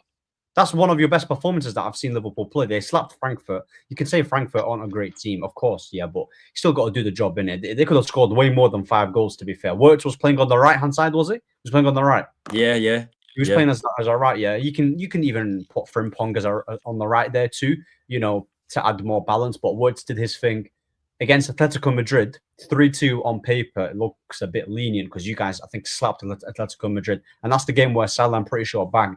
So yeah. Listen, you see that Atletico game. When he ran literally, past, I'd say the whole of the midfield and the forwards, was in unison. We was genuinely that first half specifically. We were sourcing. I couldn't believe what I was seeing. I was thinking, raw. Is this slot ball? Is this actually slot ball? Genuinely, and then it's all gone crashing down out of nowhere because he keeps reverting. The thing is, you can say all of that, but notice how all them games came in the Champions League. Champions League is a different. Everton. Premier League. Everton. Everton was good. Everton was exactly pretty much ball for ball how we played Atletico, how we played. Well, not even Frankfurt game because it was a different formation, but Everton and Atletico Madrid, they was pretty much bar for bar how we set up and we was sourcing. But then the Everton game, he took off Ekitike. It all went down to shit. No point, man, to hold up the ball and whatnot. Crazy. I've got a question here. Where do you not think you kind of finish? Like, I still think we can salvage the league now. No. Listen, you want? Listen. I ain't in this game. If you're in the league title race, we are as well, for taking hours, bro. And you see, when I think, don't get me wrong, I don't. It's at this point, it's half hopium, but half like I have tangible evidence as to why. What's the evidence, bro? What's the evidence? Okay, I'll list them then. Arsenal, they gotta show me that they can go the distance, not fall off, not drop points. I'm not saying they can't do it. I'm just saying show me. You got second point. There's 6 teams above you. Yeah, I do. Don't get me wrong. It's last chance saloon now. This is after this weekend. If we don't win, then I won't be saying I still think we can retain. Yeah, but it's only right now. For me, that was last weekend. That was for half the fan base. It was last weekend, and you know what? Fair to them. I can't crash it on them for thinking that it's done. But for me, I think this is last chance saloon, last roll of the dice. You're basing it on history because Arsenal don't capitalize. But even the season, Klopp's last season, pretty much how we are now is pretty much how City was. They had accumulated 6 losses and still went on and won the league. So I still have tangible evidence as to why it's doable. It's not realistic. It don't seem like now it's. Go on. For me, you got too much problems, bro. There's too many. That's what too many people think, though. I don't think it's, bro, if you actually deep it, though. If you actually deep it, I'm deep. Apart from how we're setting up, we've got the players there to play good football. I don't think you have the players, though. But this is where it becomes subjective then and objective because you're saying you don't think we have the players, but I do. I think it's the system and how we're setting up the players. Whereas you think it's just the players that are shit in general. And I hear that. But if it was to change the way we were to go about things. One second. Listen to this. When we had Poch, we were rubbish. You know what he did? Last 6 games of the season, all he did was invert Cucurella. And all of a sudden, we look great. Yep. Sometimes just one tactical tweak away to fix fair, everything. I just don't think the players' playing styles in general suit each other. They don't complement each other like you know what I'm trying to say. For me, the front 3 don't complement each other. Good players want to play with good players, bro. None of them press. They're all lazy. Yeah, they're all shoot first type of players. All of them just want to score goals. No one wants to create no goals. Salah, cool, he's a creator, but this season he's been greedy, very greedy. Ain't created shit. You know what I'm saying, yeah? You got Wirtz in the midfield. He's weak. He's weak, bro. He's so weak, and he's surrounded by a front 3 that don't press. So basically, the front 4 basically just don't do nothing defensively. All right. I'm glad you said that about the pressing, yeah. I'm glad you said that. And McAllister, I don't know what that guy's doing right now. McAllister's been awful this year. You can crash it on McAllister because I've been crashing it on him. And then the fullbacks defensively are poor. They're poor, and they always will be. You know what's mad? I only found this stat out yesterday as well. You know it's crazy. Kirkes' underlying defensive stats are good. It don't matter what I'm seeing on the eye. I'm not a stats man. So touchline, I get that reaction. I am not a stats man. Yeah, I've watched him enough this season. Hence why I couldn't believe it. Yeah, because what I'm seeing with my eyes, yeah, is not what these so-called stats are telling me, bro. Yeah. What I'm seeing from the team Robertson just when not he's balanced played, though. Like, what I'm seeing from Robertson when he's played is he's looked a Boy, lot don't more watch stats, defensively though. astute and he can play a bit more. However, he's been can more add stats defensively too. poor than Robertson. I mean, than Kirkes. Crazy. Right. Anyway, the main point I Loud wanted to stats, Manny disprove, can yeah, add because of stats. the main point I wanted to disprove, because I've been having this with Liverpool fans as well, yeah, is about the pressing thing. Gakpo, he, believe it or not, he's good at pressing. He does press.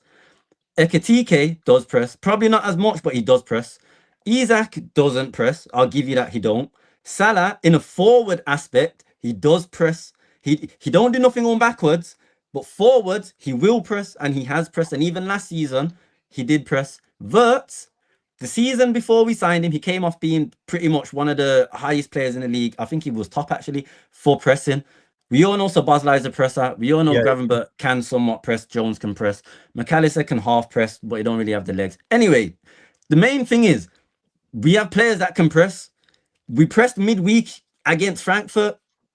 The players shown they rather play with a press because we was hunting in packs. We was winning balls high up the pitch. We weren't giving the Frankfurt pretty much moments rest. Yeah, we was getting caught out on the transitions. That's been our biggest weakness all season. And the main thing is because of the midfield setup, is how we're so exposed in the midfield. But in terms of a pressing aspect, the minute we do it, we don't even just get a result. We get somewhat of a performance. And off the back of that, I didn't say it was convincing, because you can't say one win midweek is a convincing result, despite the fact that it was 5-1.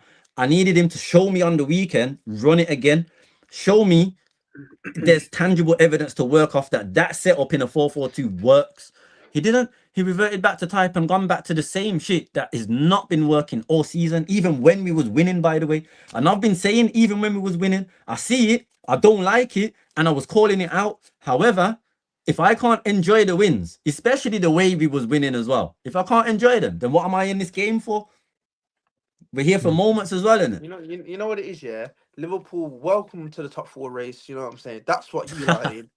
You like ain't in no title race, bro. Because you like ain't showed me not once this season in the Premier League. Maybe I can get to Everton, but you ain't showed me that you could win the Premier League, bro. You don't even look better than us, bro. You don't even look better than Chelsea, fam. You look rubbish, yeah, and so does you players, yeah. And I don't think it's gonna be a flick of the switch. Next week they're gonna start winning games. I feel like you're gonna lose more games. So you're like Man City, how they won like 13 on, like they lost like 13 on. But that's the thing. I think, believe it or that's not, what yeah. you lot are gonna do, bro. You're gonna believe it or not. I've said, I said December, yeah. December, I feel like that's where the not the winning run, but we're gonna go on a mad run in December. I hope we start picking up wins before then, because like I says, for me, it's last chance saloon. Next but two, you deep it though, like when you deep it, like of course Arsenal on paper are racking up the wins. They're very difficult to break down, but it's not like they're playing scintillating football. Nope. And this is what's giving me the little bit more. On top of the fact that we've got quality in the squad, this is what's giving me that bit more. Yeah, you listen. You don't need to be outstanding and unbelievable and flawless to win this league title. Man United are in the title. I think this specific league here, yeah, I think this is probably going to be a lower points tally than last year in terms of when you win it. You guys got 84 points last year. Yeah, 84 points is considered low, isn't it? Like for a team that's won a Premier, it's quite low, isn't it? So you know the things with Arsenal though. Arsenal's shit, and they don't really score no goals. However, the thing is with Arsenal, yeah, they're what's it called? The thing that they're good at is defense, isn't it? They're very solid at defense. You can't really score goals against them. The thing is though. All they need to do is win 1-0 like they have, and they will get the 3 points. No, but this is the thing. This is the thing. They've been saying this year, but they give, as much as they don't give away many chances, they give away chances. Yeah, the difference is teams haven't been capitalizing on those chances. Look at that United game against them. Bro, oh yeah. Let's be honest. Yeah, you guys was the better. I expected you man to get smoked.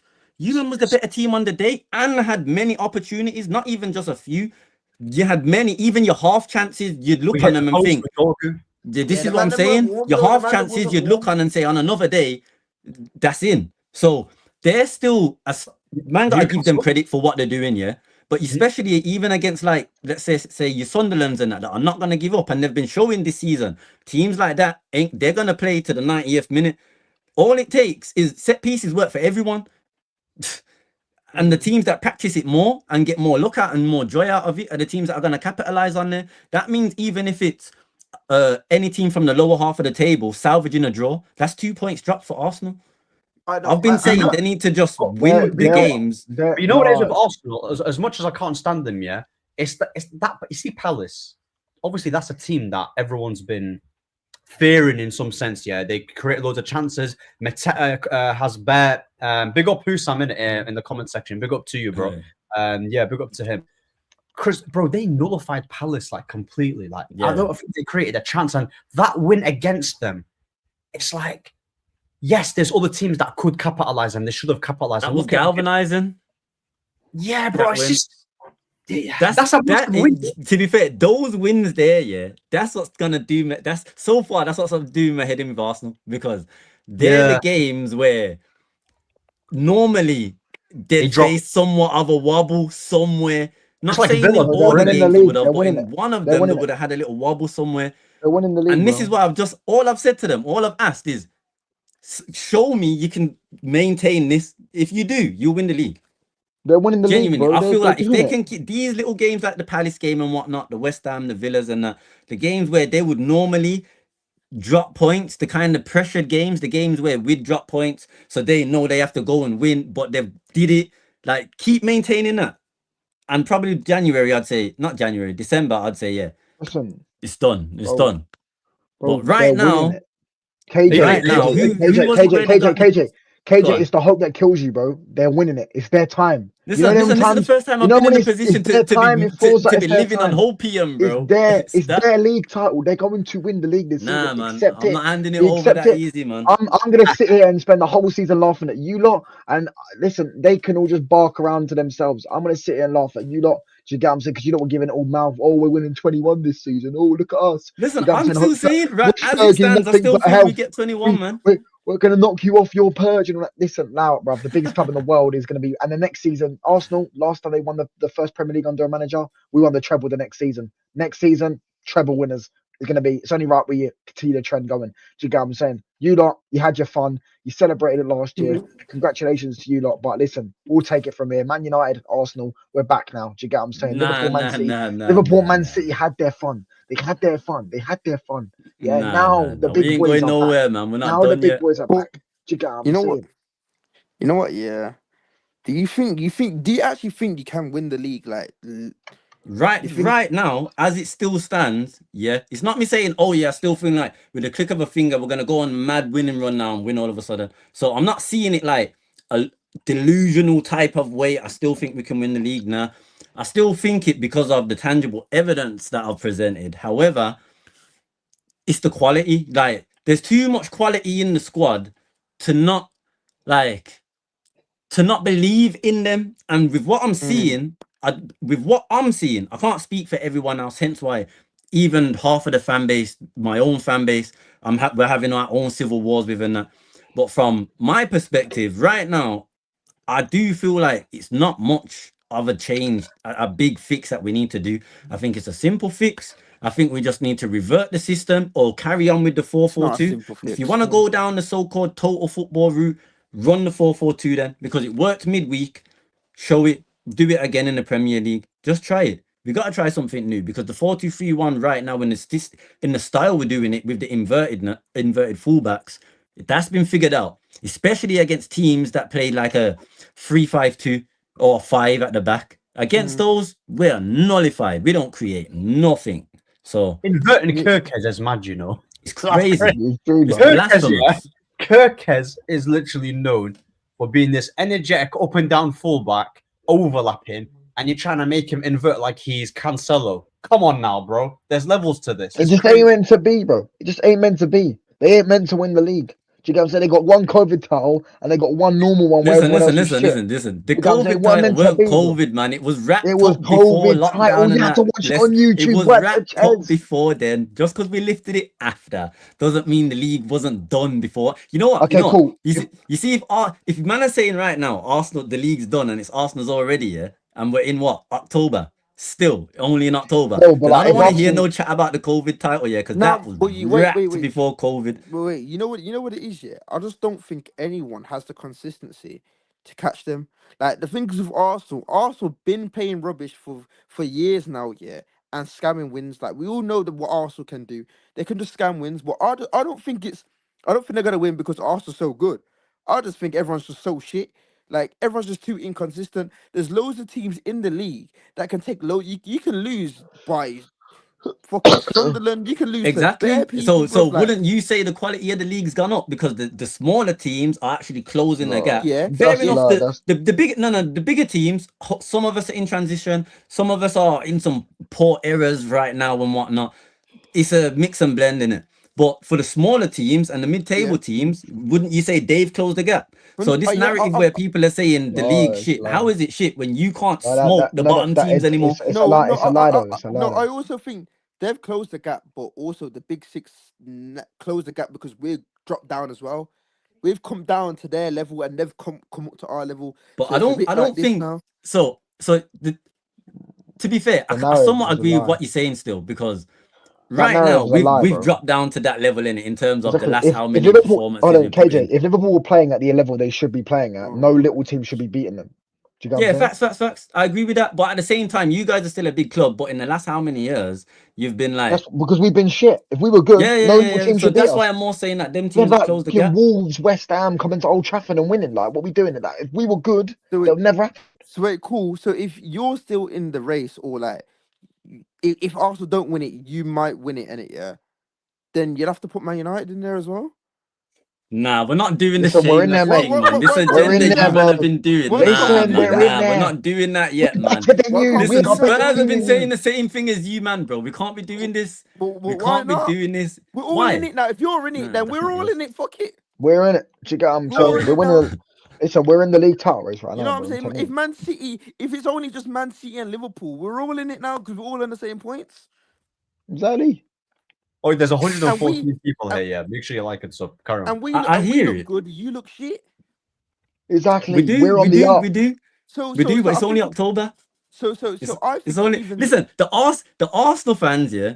There's a good portion of them that are still saying, on one breath, they say the league's wrapped here, but then in the next breath, I hear them saying it's only game week 9. It's only October for other reasons. So if it's only game week 9 and only in October, then them that ain't wrapped the league up yet, which means you guys ain't in a title race yet because the title race ain't even happened yet. So fair enough, we're shit right now. Who's catching them? Because it ain't you. Nah, it's not. Hence why I'm the one who's saying it's not done. I'm not saying it's not done. I'm saying we still got a chance right now. The chance is like 0.00001% right now, but I'm going off that chance right now. I need them. One wants to put the final nail in the coffin. Yeah, it's dead. It's dead for me, but big up it's that, man. So listen, I'll be real, yeah. This is game week 9.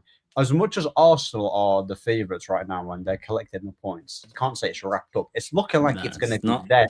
It looks like on paper that, yeah, they're in the driving seat. They're doing well. For as good as Bournemouth are doing, yeah, bro, for as good as Bournemouth are doing and Sunderland, Sunderland's not going to be in the top 4 and Bournemouth ain't going to be second. They're going to be mid-table, let's be honest. We've seen bare teams who are small teams start off really well in the top 4 race. For as bad as Liverpool are, they're not going to finish outside the top 4. The question is whether they can. I don't know. I don't know. They've got too much. Listen, I'll banter Liverpool all day, innit? I can't stand them, innit? Everyone knows. What's we saying? Arsenal's first, Man United second, Liverpool third or fourth. Man United second. Hold on. I need to quickly check this table. I need to see just how many points are we off the goal. You're a cuck for the rivals, bro. Man, the thing I've had to deal with the last year. Now I can't back my team. I can't go in. We just beat the champions of England at Anfield. We just beat them at Anfield, the champions of England. I can't in January, yeah. When we get past AFCON, then I'm saying I'll talk more in it. You know what I'm trying to say?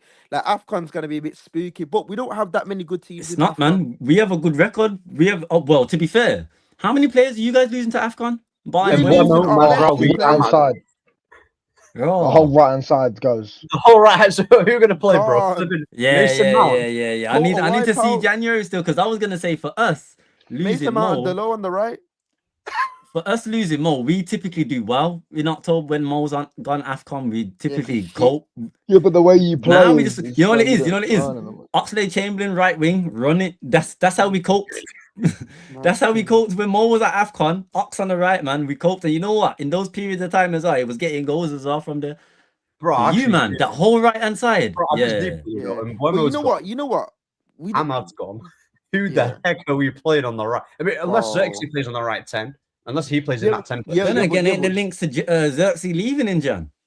Yeah. I've seen that. You probably won't even be able to use him. He's not. He stays. Ahmed, do you know what the problem is though? Our right hand side is the way that we win games, bro. That's the worst thing about it. Like, see that right hand side? It bullies anyone's team. Like, when you've got Twinkle Toes Ahmad on that right hand side, with his quick feet. And he's like more the touchline. You got Mbumo's goals. We can't replace that because it's a good balance. Yeah. Because obviously whoever goes on the right is not gonna have the attacking ability of Ahmad, and whoever goes on the right 10 ain't gonna have the goal scoring ability of Mbumo. So we're fucked. But however, the teams that we're playing ain't really all that anyway. Like I've not seen the pictures, to be fair. When we lose them, I think off the top of my head, I think it is. The first one's Villa. Like we can scumbag certain. Then it's Newcastle, which is gonna be a tough game. Newcastle home. Then we've got like Leeds, Wolves, and Burnley. I think should be winning that, bro. All three of them. And then I think it's Man City. We're probably going to be seeing Mason Mount in the 10 then. At Man City, Mount in the 10. He's been impressing. To be fair, he's been good, man. Not that you want to see him there.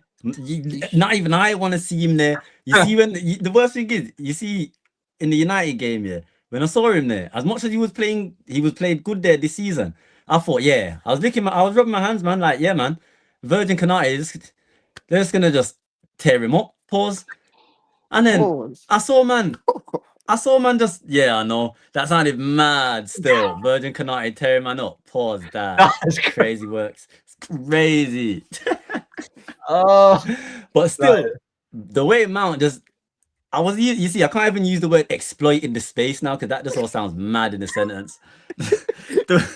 the way he crept past the Verge and Ibu and friggin' just made them look like championship defenders, bro. I can't lie, it works. It works, man. I don't know what you know what it is as well? In the news that's coming out that we're going to be losing, obviously, Mbuemo and Ahmad, stories are circulating that the reason why that Kobe and Xerxes aren't leaving is because they're going to be utilized in that period. I mean, I think that's just taking the piss, isn't it? That's taking the piss. You're only using them because them two. So when they're back, they're just going to be collecting bibs. Come on now, bro. Like, it's crazy. We play one game a week. What's the harm in rotating and giving them opportunities? Yeah, we're seeing Ugarte and Maguire. Xerxes trash. Oh, here we go. No. Xerxes trash, man. Oh, these tech merchants, bro. I swear down. He does a nice first touch, guys. You see, if you actually use Xerxes, I genuinely feel like Mbuemo, Xerxes, and Cunha, miles clear of him. That would be dangerous, you know. I'm a rival saying this. I can't lie, Cunha, Mbuemo, and Xerxes could be dangerous. Wait, KJ, do you rate him? Xerxes trash. Rate Xerxes? Yeah. As a footballer, I do. Oh, secret touchline. What are you talking about? See? Bro, these tech merchants, man. What are we doing here? I'm not even a tech merchant, bro. You know when you can just tell, you know when you can just tell, like. KJ, listen to this. These guys don't rate Salah, but they rate Xerxes. No. Because Salah's not aesthetically pleasing. He don't have the touch like exactly, Xerxes, bro. Who cares? Salah is touchline. This is how you gotta break it down here, though. You have players that thrive in efficiency, and then you have aesthetically pleasing players. Then you have players who are a mix of the two. Those players are pretty much elites. Not your Thierry Henry, players like that. The Neymars, the Hazards, them type of guys, isn't it? Your Messis.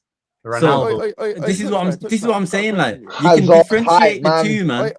Hazard hype, man. I swear down, this guy never turned up in a Champions League knockout game. What we doing here, bro? Bro, big man, loud that, bro. Hazard never turned up in the Champions League. We're gonna sit here and pretend that Hazard was Neymar's level. Are we crazy? Hazard and Neymar in the same sentence. No. What are we doing here? We can. I hear what you're saying. I hear what you're saying in terms of output. Yeah, I do hear what you're saying, touchline. Yeah, but as just ballers in it, as ballers, yeah, we can rate them for what they are as ballers in it. It don't matter whether they turned up here or there or whatnot. We look on Hazard and say, yeah, he's not. Which is why he should have done more. He should have turned up in Champions League. He should have did more, but Neymar should have did more. At least Neymar had what? I'd say about 3 good Champions League campaigns. At least 3. Hazard didn't have 1 knockout goal that isn't a penalty. I just want to know, KJ, if Ekitike was at Man United, yeah, he would struggle, no? No. If Ekitike was at United, you know what? It depends, you know. He probably would actually, because the way you're using Mount, if you was to use Ekitike like that, he wouldn't work. Because I'd say Ekitike is similar to Xerxes in how he wants to play. He's not an Amorim striker. Ekitike is not an Amorim striker. If Amorim was given the opportunity to sign Gyökeres or Ekitike, he's going for Gyökeres. 100%. So my thing is, is like, for as much as Xerxes doesn't have output, the team that he was playing in, bro, that team weren't really bagging like that.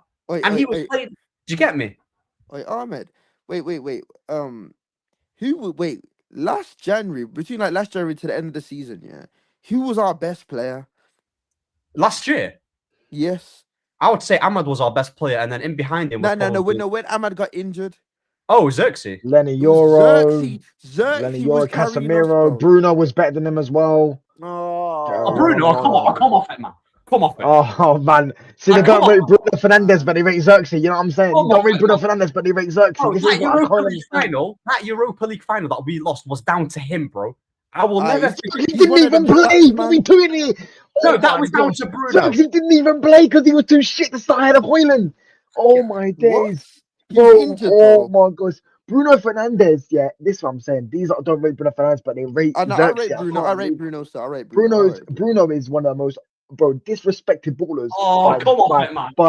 By these fucking aesthetic merchants. Did you see his assist the other day? But man ain't got no tech, bro. Did you see his assist? Not even assist. He didn't even get listen, the ball. Bruno is in the same category as Salah, in terms of he's efficient, bro. He's efficient, but he honks, bro. He plays the hot potato grenade balls, hit and hope. When it comes off, man has to give him his flowers and his respect for that. But the difference do you rate Gerrard? Do you rate Gerrard? Of course. Gerrard is the exact same, buddy. He was a hoofball merchant. Gerrard was a hoofball merchant. Gerrard could not play possession based. Nah. Ahmed, I got a cut though. Oh, big up, Aaron. Yeah, big up to you, bro. Go on, love, bro. KJ's camera's gone. Bro, I'm telling you. Nah, it didn't go, fam. I was locking it off for that take, bro. No chance. Gerrard is the same as I'm not saying Gerrard was a passer like Scholes, you know, but Gerrard didn't play hot potato just hoofball like Bruno, bro. No, he didn't. Oh, yes, he did. Safe. He played hot potato football, and Sir Alex still wanted him. What does that mean? What do you mean? What does that mean? You're the one saying he played hot potato football. Hold on. Who said that Fergie wanted him, by the way? Because I think that's bullshit. Fergie did. No, Fergie never said that. Rio Ferdinand made it up. Rio Ferdinand no, he did it. Call HMRC. In his autobiography, did he not say he wouldn't start for us? He said it in his autobiography. He wasn't better than Giggs, and he wasn't. He said it in one of his autobiographies, and Gerrard said it in his too. Yeah, Valverde and Gerrard are the same player, bro. Both parties have admitted it. They're not even in the game like that no more. I promise you, Bruno Fernandes wins me a Premier League and he's better than Gerrard. I'll tell you now, he's better than Gerrard. No. He's better than Gerrard and Lampard. If he wins me a Premier League, he's better than both of them. He's not even better than Casemiro. I mean, Casemiro's better than both of them as well. What we doing? Nah, Casemiro is your most important midfielder, not Bruno. Bruno gets the GA, but Casemiro is your most important midfielder. Is Gerrard better than Casemiro? Is Gerrard better than Casemiro? Yeah. Yes. Gerrard's the complete. Listen. I rate Casemiro, by the way. I'm sick that he went to your club, bro. I'll be honest. I'm sick that he went to your club. I respect Casemiro. When you man was all saying, "Oh, his legs are gone," this and that. I was Bruno's advocate, not Bruno, Casemiro's advocate, saying, "Listen, his legs ain't gone yet, but man are not helping him in the midfield. Yeah, like you're leaving him to drown. The system you're playing is crazy, and then you're expecting him to do it all." Is Pogba better than Gerrard? Is Pogba better than Gerrard? Nah, he's not though. But you know what? What are we Pogba, doing here? Steven Gerrard's the most Pogba's probably the closest. I'll be real, yeah. I'll be real. I'll be real. Pogba's different. I rate Pogba. When man was saying, "Oh, Pogba was the problem," I was another one saying, "He's not, bro. He's not." Bro. And I don't like Steven to give Gerrard you man credit or all you players credit average. because I hate you. I'll be real. Listen, I'll be real. Yeah, I don't rate Bruno with it, but Steven Gerrard's clear of him, bro. It's not even a comment. Bruno, yeah. I mean, I can actually name bare number 10s in the Premier League that are better than him. Go on. Look, Palmer's better than him. Odegaard's better than him. Listen, Ryan Christie at Bournemouth is better than him as a 10. Cherky's better than him. Foden's better than him. I can't believe what I'm hearing, bro. Yeah, Cunha's better than him. Joao Pedro's better than him. Bro. He's lucky that Maddison's out, yeah, because I think Maddison's a better player than him. Yeah, he is. He is a 10, and Maddison's just out. I mean, Maddison's Bruno is better than every player he listed, by the way, other than Palmer. Better than Palmer. And even then, actually, the fact that I'm taking Bruno over Palmer. Palmer is. I know over Pogba. Did you say Bruno over Pogba? Palmer. No, he said Bruno over Palmer. Even that, I'm not having Bruno over Palmer. I thought he said Pogba though. I thought he was losing your mind. They're both clumsy, so they both goes. They're both. But at least Bruno, I know he gives his all, bro. Do you know what I'm saying? Palmer. Bruno gives his all. I'm sorry. You didn't just say Bruno gives his all in the same sentence. No way. I'm not even a United fan here, but I can't have this. Steven Gerrard. Cha la la la la. Steven Gerrard. Pass the ball to Demba. Ha ha ha ha. Yeah, listen, do you get what I'm saying? I hear it, innit? I hear it. Never won a league title, by the way. Live on it. You live on it, man. Live on it. Listen, I hear it. Steven Gerrard lives off one goal against West Ham, bro. You get what I'm saying? That's what he lives off. You know he lives off one goal. Do you know how decorated Steven Gerrard is? Even from individual awards. Come on, man. Individual accolades. He's a PR merchant, bro. He's a PR merchant. That's what he is. No chance. There's no way Gerrard was a PR merchant. Lampard was a PR merchant more than Gerrard. Oh, they're both overrated anyway. Better player than Lampard, 100%. They're both overrated. They're both shit. They're both overrated. No, but all three of them. All three of them. You can't disrespect any of the three, man. Yeah, but the only issue I had with, don't get me wrong, Scholes on the left for England. Carrick was better than both. How could you even think of that? But the issue I had here is Gerrard was box to box. Lampard was better at the third man run, yeah. But we was playing Lampard as the more advanced one, so he don't get to utilize the main skill he was good at, which was crashing the box. Whereas Gerrard, who was up and down, he should have been utilized more, because while Gerrard's probably making his way back is the time where Lampard's coming in crashing the box. Are you talking about England? Yeah, for England. Yeah, do you know even in the pivot, we still could have made it work. But we used them both in the wrong roles. It's because Lampard was part of the problem. He was so egotistical. Do you get what I'm saying? He wanted to be the main guy all the time. That's why I didn't like Lampard. My granny used to always tell me Lampard never liked anyone else scoring. This guy loved the goals where he took the penalties, took the free kicks, took everything. He never liked anyone else scoring. You couldn't have that in England because there's bare egos around. Do you get what I'm saying? Steven Gerrard was the same. Paul Scholes didn't have an ego. So you think Lampard's overrated? Nah, I don't. I think they're both overrated. They're both bang overrated. They couldn't lace Paul Scholes' left shoe. Okay. I know that Scholes is better than both of them, but combined, Carrick's better than both. I don't know. But what I'm trying to say, KJ, I don't know. If Touchline is saying that Lampard's overrated, then that means he has to say Bruno's also overrated because Lampard was a better player than him. No, how's it work? Because both of them get rated because of output, but Lampard was a better footballer than him. No, but Bruno doesn't get rated as highly as Lampard. Yeah, because obviously Lampard is a bigger game player and he performs way more consistently than a Bruno. That's what I'm trying to say. And also with Steven Gerrard, I believe Gerrard's better than Lampard. I believe Scholes is better than both of them. But Bruno, I don't think he's anywhere near the likes of Kevin De Bruyne or Frank Lampard or them type of midfielders, isn't it? Because like as much as Frank Lampard and KDB get mad numbers, but you know what? They're significantly better footballers than Bruno Fernandes, and it's not even close. I think the bar's like super high. Bruno's efficient, in it, fair enough. But you know what? What's mad? Bruno's efficiency never benefits the team. We go backwards. Oh my bro. I think, to be fair, in his defense, this season's the only one where I think Bruno's kind of matured a bit. Because he don't look as 2022, 2023, this guy was unbelievable that season. Yeah, him and Casemiro, Eriksen midfield. We were going to games. They couldn't. But I'd argue that was more so because of Eriksen in your midfield. Eriksen was absolutely he was good that year. Yeah, so was Bruno. I feel like he was what kept that midfield balanced. Bruno was brilliant that year.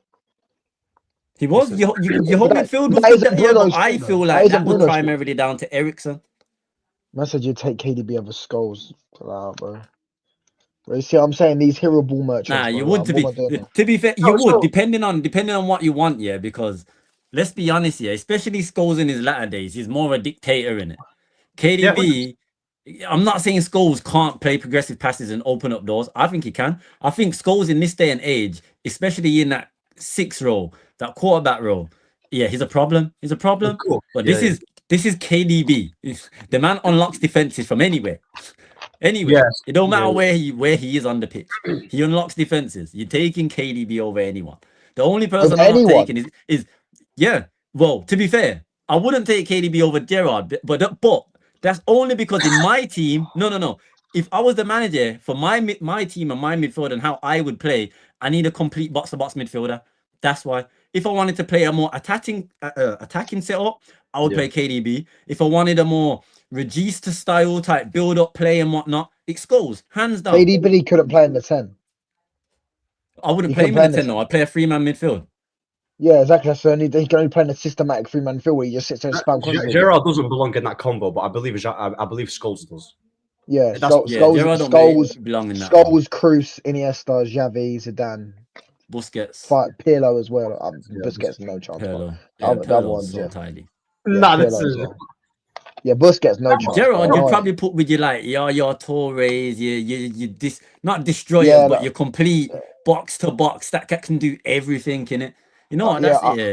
I put Gerrard in like there's like tier 1, there's tier 2, there's tier 3, there's tier 4, and then there's the Gerrards. That's what I put. Yeah, but it depends though, because you could have a category of like your dictators / tacticians, your destroyers, your Joe Shelby's, your box to boxes, your box crashers, or your literally attacking midfielders in it. Yeah, Leon Goretzka. That's where I'm putting Steven Gerrard, bro. Like, do you know what I mean? Like this guy was. Goretzka wishes he could be prime Gerrard, man.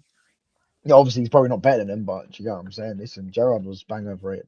Yeah, I mean, Scholes is up there with Xavi and Iniesta. Do you know what I mean? Xavi literally modified his game on Paul Scholes. He was watching Paul Scholes. I hear that. But like I said, for my team, I like high pressing, rock and roll type football. Scholes don't offer me that as much as I respect him. He don't offer me that. You know how the Liverpool fans, they say this, but then why do you not all rave about Thiago? Because Thiago is Paul Scholes. Do you get what I'm saying? He wasn't Gerrard. No, but Thiago in that Klopp team, let's be honest, that 21-22 season when he was fit as well, Thiago linking up with Klopp football, bro. He was so rated. He was bang on. We was 2 games away from the. This is what people forget, you know. We was literally the last day in the Prem and the frigging UCL final from completing the whole quad. We wasn't like when we did it in Klopp's last season and then we dropped out early. We was there. You man was all shitting it on the last day. And remember that year as well, Villa was 2-1 up against City. Yeah, Villa was 2-1 up that year. They were 2-0. So for a moment, we was 1 game away from actually doing the quad. I had faith in my Madrid brothers. I had faith in my Madrid brothers. They were going to deal with you lot. They dealt with you lot. Do you get what I'm saying? Thiago, listen, good player in it. Not saying that, but that season, I swear down, I watched him enough times. He had about 5 good games that season, bro. Do you get what I mean? He was bang overrated. He couldn't lace Paul. But that's what I'm saying. They rave about Thiago that season. But bro, Paul Scholes was doing that for 20 years. This guy was that good. Do you get what I'm saying? And then they go talk about Do you get what I'm saying? Like, what's it called? They were talking about like Gerrard. Oh, he could do more than Thiago. Thiago. I'll be real, yeah. You know what it is with Gerrard. Yeah, I think he's obviously. I do think he's very good, but like midfielders that I think that are better than him. Yeah, I think Fabregas was a better player than him. I think Scholes is a better player than him. I believe David Silva is a better midfielder than him. So like, I'm not. Yeah, Torres. I'm not saying Gerrard's rubbish. I'm not saying what touchline and say where he's like he's better than like Bruno, way better than him, right? And he's better than Lampard. I didn't say he wasn't. No, but like the way how you're talking about Gerrard, you're talking like he's like flipping Longstaff. The way how you're mentioning him. That's how you talk about Bruno.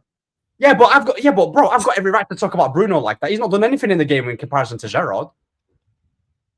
So if Bruno Fernandes won a Champions League, you would rate him. Bro, let us get mid-table first, yeah, and then talk about Champions League. Because bro, Champions League and Bruno in the same sentence is never gonna happen. If Bruno Fernandes carries us to a title or a Champions League, I will come on the stream and publicly apologize him in English and Arabic, yeah, in 2 different languages. Do you get me?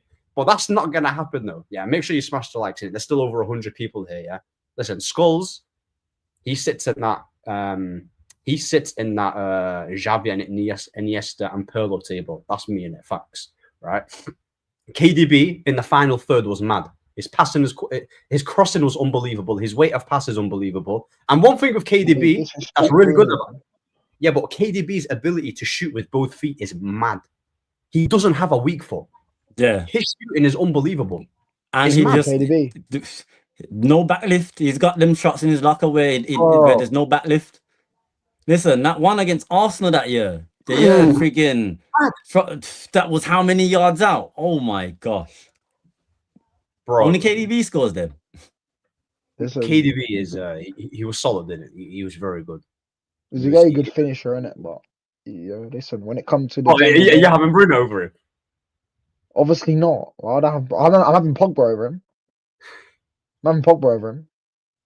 Yeah, Pogba is a better footballer than Kevin De Bruyne, isn't it? That I can admit, because like if you're gonna talk about what a player can do in terms of everything, Pogba's got way more weapons to his game than De Bruyne. Because if you're gonna talk about passing, I mean, Pogba can pass from deep. He can do the what's it called? The final third passes as well. I've seen them crosses that he puts into the box. You see that pass that he gave to Giroud for France, to Griezmann as well. I've seen him do it many a times. But with Pogba, the reason why people aren't gonna say that is because of how his career has panned out at Man United. Whereas with Man City and Kevin De Bruyne, there's a proof of consistent performances, and that's why they hold him at such a high level. If Pogba performed consistently like Kevin De Bruyne in the Prem, even though at Man United is inconsistent, then they would respect it a lot more in it. But you can obviously give the benefit of that to Pogba with the plays that he had to play around him and the position he played. Whereas with KDB, it was pretty much tailored to him to succeed. He had Rodri, he had Fernandinho, he had Gundogan, he had world-class players around him. So he never really had to do the running. And now that he's physically declined, he got rid. Man City know when to get rid of players. That's the good thing about. To be fair, he did do some running though, despite the fact that he had Rodri covering him. Yeah. People do sleep on the fact that KDB was a powerful runner, and certain times he could ball carry in it. He did have that. Oh no, he was sick of ball carrying. Yeah, he didn't need to because his passing range is unreal. Yeah, but he could do it in it. I hear it though, Ahmed. Like once his legs fell off, though, City do kind of know when to get rid of players. They've done it without like the De Bruyne one though. You gotta kind of one legend, man. You gotta kind of keep a legend around, give him a proper farewell, and that still. Nah, that's true. You could do that for Gerrard. Bro, I was listen. I was fuming. Yeah, I was fuming from the season before because how is you, Brendan Rodgers, telling Steven Gerrard, I'm gonna give you less minutes this year, bro? You're a meaty manager, bro. Steven Gerrard could have been player manager, and you didn't need to be. Let me tell you something though. Brendan Rodgers has won more league titles than Steven Gerrard. Just saying. I don't care. Rodgers is the reason not Rodgers, to be fair, because it was actually the Hendo red card why we didn't win the league in 2014. Not even Gerrard slip. So the rivals can have that narrative, but that's not actually the reason why we lost that year. Anyway, trust me, if Rodgers was gone, telling you, man, that year would have been mad. Klopp comes in October. Stevie G's still there. He decides to extend. If only. Would never win a league title, bro. He'll never win the league. He never did it. Do you get what I'm saying? I know, but you know what? It's all right, man. I mean, it's not all right. I would have loved for Stevie G to win a Premier League. Of course, that would have. The thing is, though, would you sacrifice the Champions League? At the same time, if Steven Gerrard had actually won the Premier League, you guys would have just moved the goalpost and say he's only won one. So you know what? Yeah. It's tomato in it. Tomato. Now try get 11. He ain't won a Premier League yet. He gets into any Premier League squad. Any Premier League midfield, Steven Gerrard gets into it. Your prime midfield, Steven Gerrard gets into it. Arsenal's prime midfield, Steven Gerrard gets into it. Yeah, he does. Wait, so our prime, so our prime, we've got Carrick, Scholes, and Keane. Now, are you saying Gerrard goes in? Yeah. Of course, Gerrard can take a spot. For who? In there. Who you for? Not better than any of their midfielders, brother. For who? I think he's better player than Roy Keane. From when you got Scholes and Carrick, I'd say they're somewhat, in terms of on the ball, possession wise, somewhat similar. You got Keane, who could play, but was more renowned as a destroyer. So you could easily have either Carrick and Keane with Gerrard, or you could have Scholes and Keane with Gerrard. Easy. In Arsenal's midfield, you could easily play him next to Vieira. They had Diogo Silva. Exactly. Better. You can play him with him. You can play Gerrard with him. A prime Gerrard fits into any prime midfield. Any. And it don't matter how you want to use him, because Gerrard is a complete midfielder, which means he might not be a specialist in one department, but it means he does way more of a good job in many other departments, so he could play any role you ask him to play. I hear that, actually. Yeah, I heard that. Yeah, he does. It's not me even being biased or having an objective or nothing like that, because all these midfielders, I respect them as well, by the way. Like Vieira, he's my type of midfielder. Like I said, the football I like, high energy, pressing, box crashing, box to box. Vieira suits that for me. A pairing of Gerrard and Vieira, mad. So who's the best midfielder you've seen then in the Premier? Who you saying is the best then? The best midfielder in the Premier League. Yeah, ever. Like who? So who's yours? Bias aside, because to be fair, with the Gerrard one, I could speak with no bias, but there's always going to be a tiny bit of bias when it compared to like the best. However, I'd probably say David Silva, Mesut Ozil. Yeah, believe it or not, he's one of my favorite players, like by far. Yeah, his first season at Arsenal was amazing. Not even just the first season at Arsenal. Yeah, the first season was crazy. Over Bruno. Ozil is just.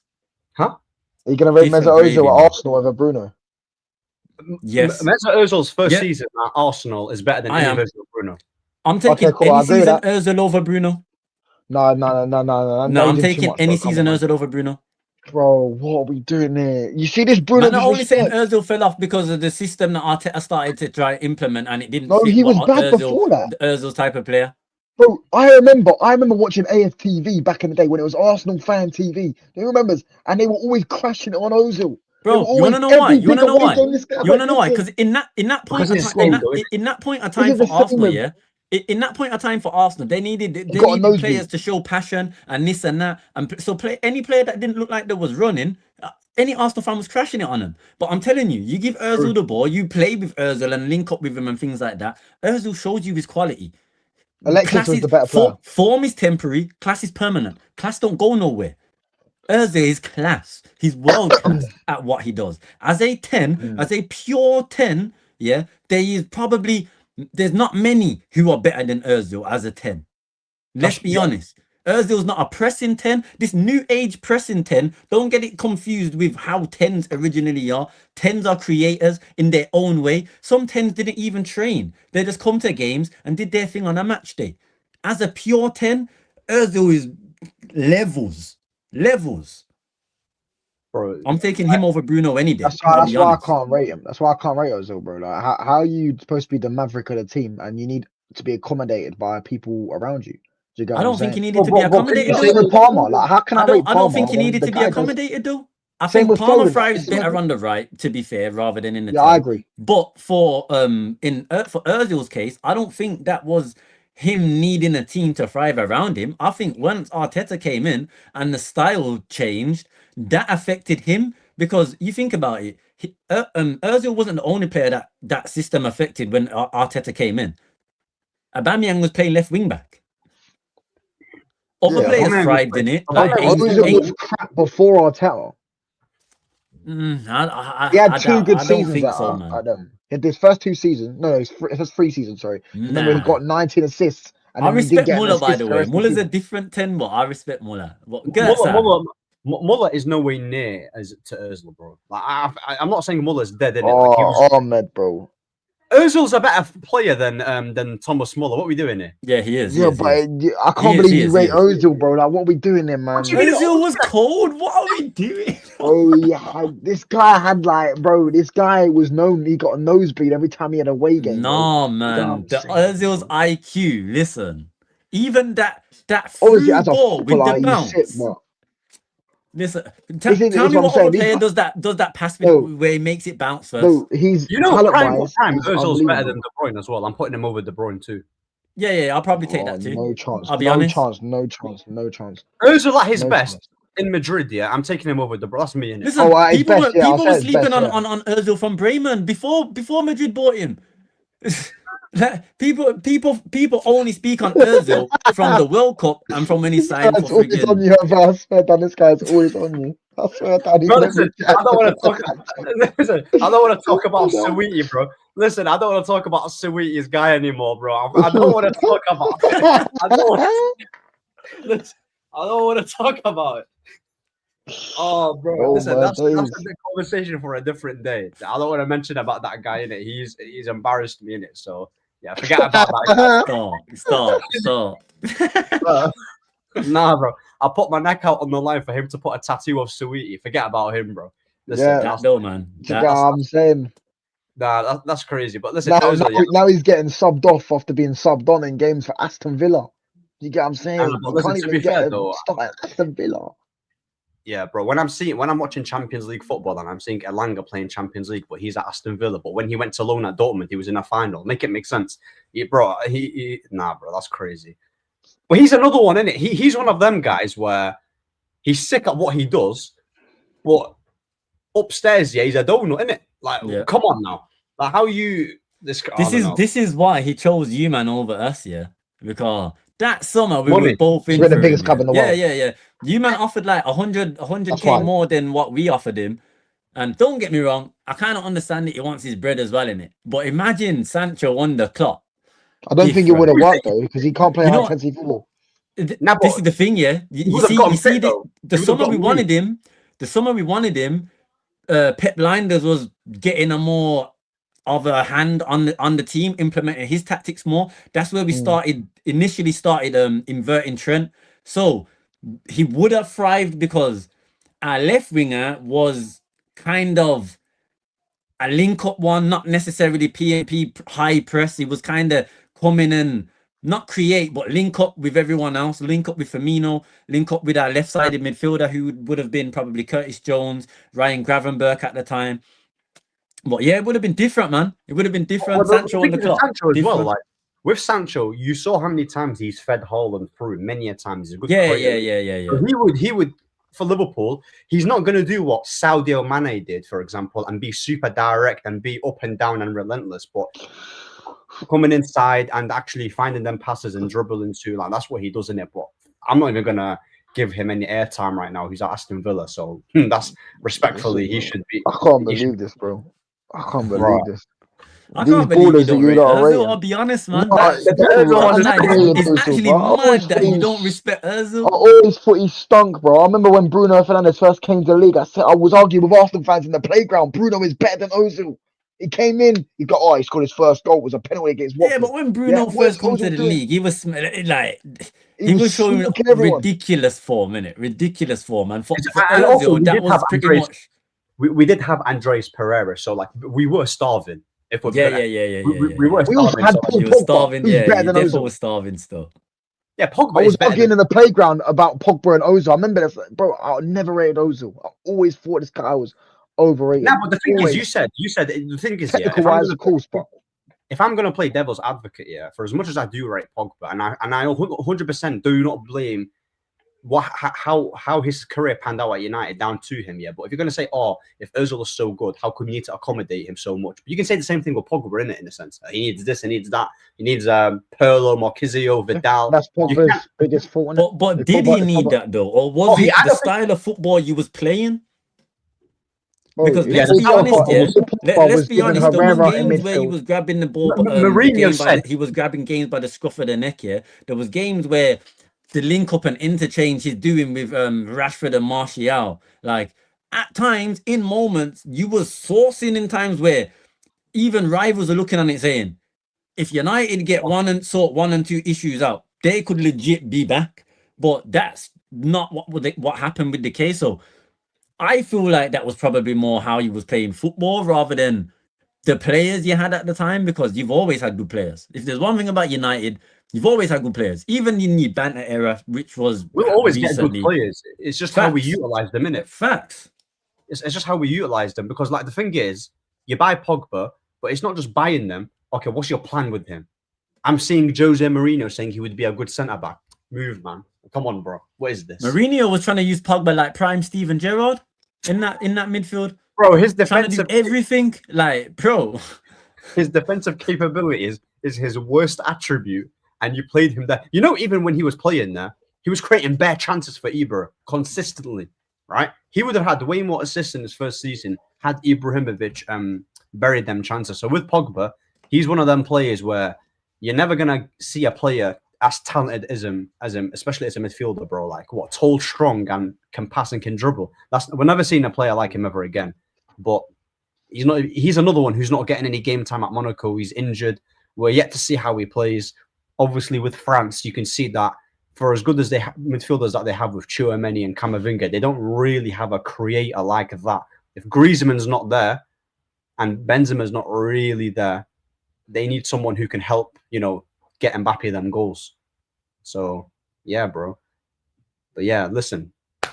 Big up everyone, innit? It's almost 3 hours, bro. 2 hours and 20 minutes. Listen, it was a good show, man. Bro, I didn't even realize the time, innit? Everyone's saying... Bruno is...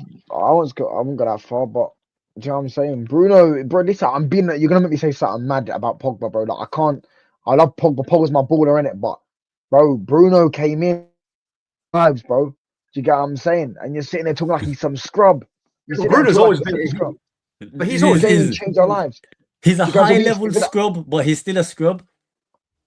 Bro, he's an efficient scrub. He's an efficient scrub, man. Bruno is not it, man. He's not. A scrub has the most GA ever from a midfielder. Because he's efficient. If you got... You can't be a scrub then. Yeah, but you can't cuss out Salah and then pick up Bruno. You see. We're not doing this. We're not doing this. I didn't cuss out Salah. Yeah, but you said he stinks, though.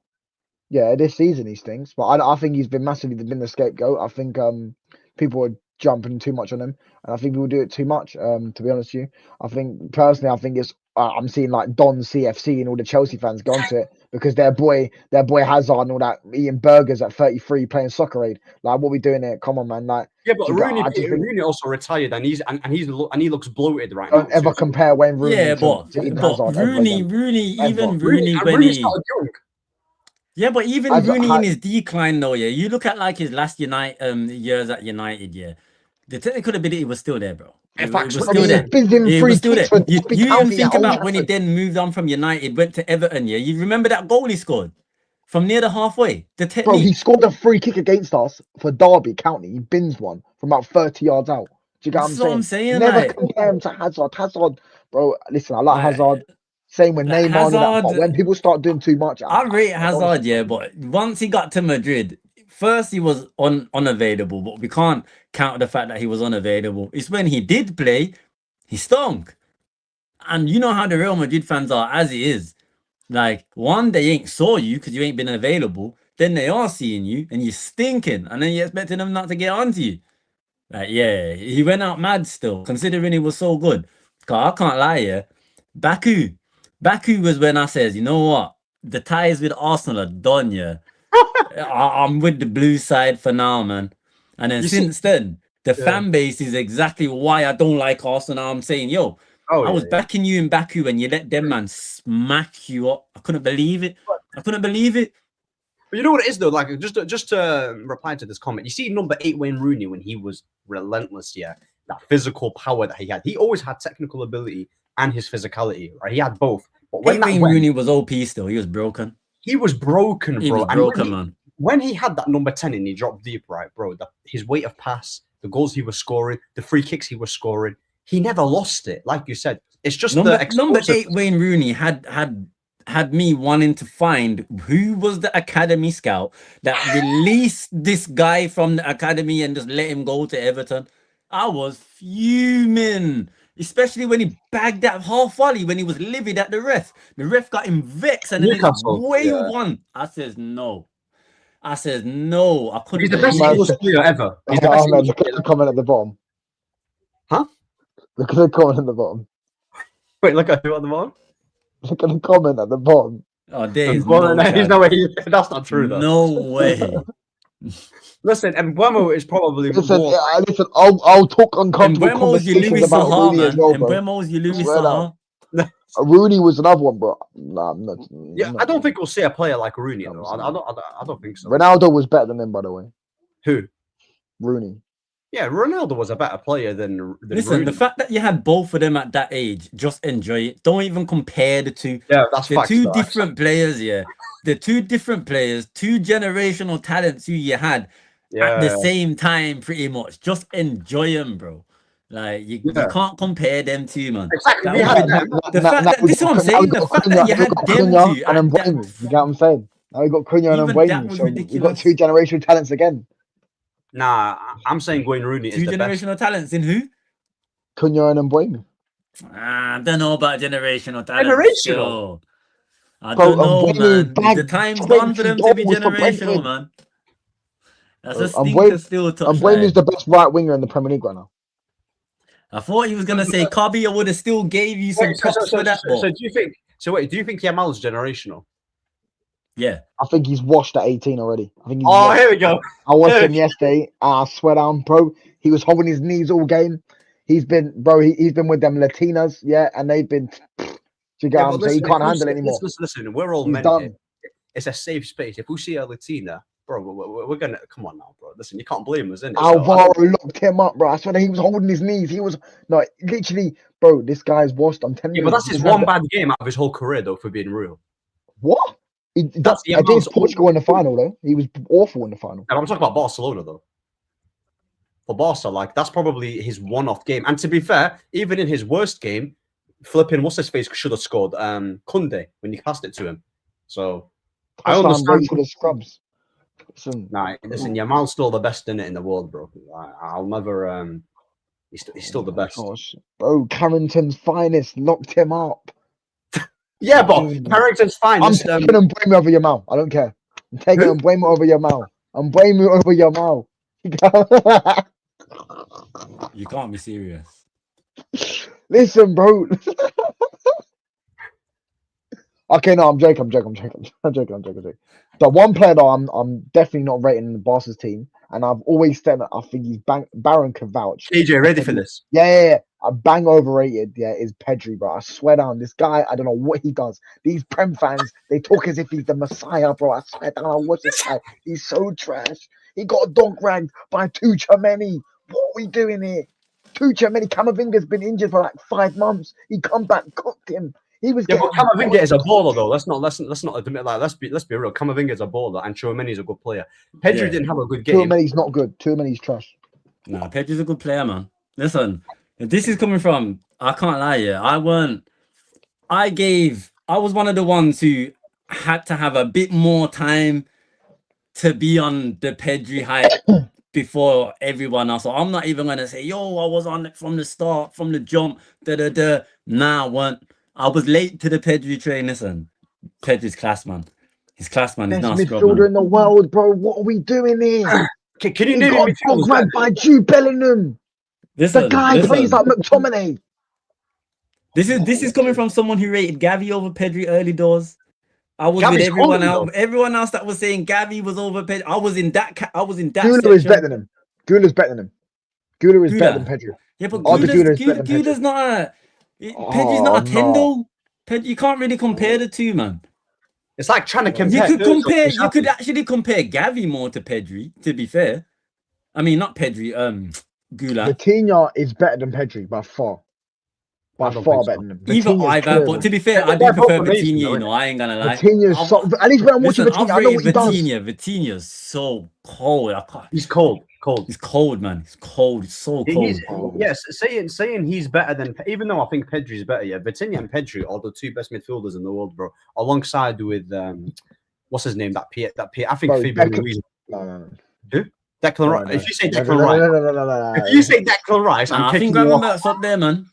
And it's not. Gravenberch's better than Pedri. I swear, don't Gravenberch. No, not better than Pedri. He's not better than Pedri.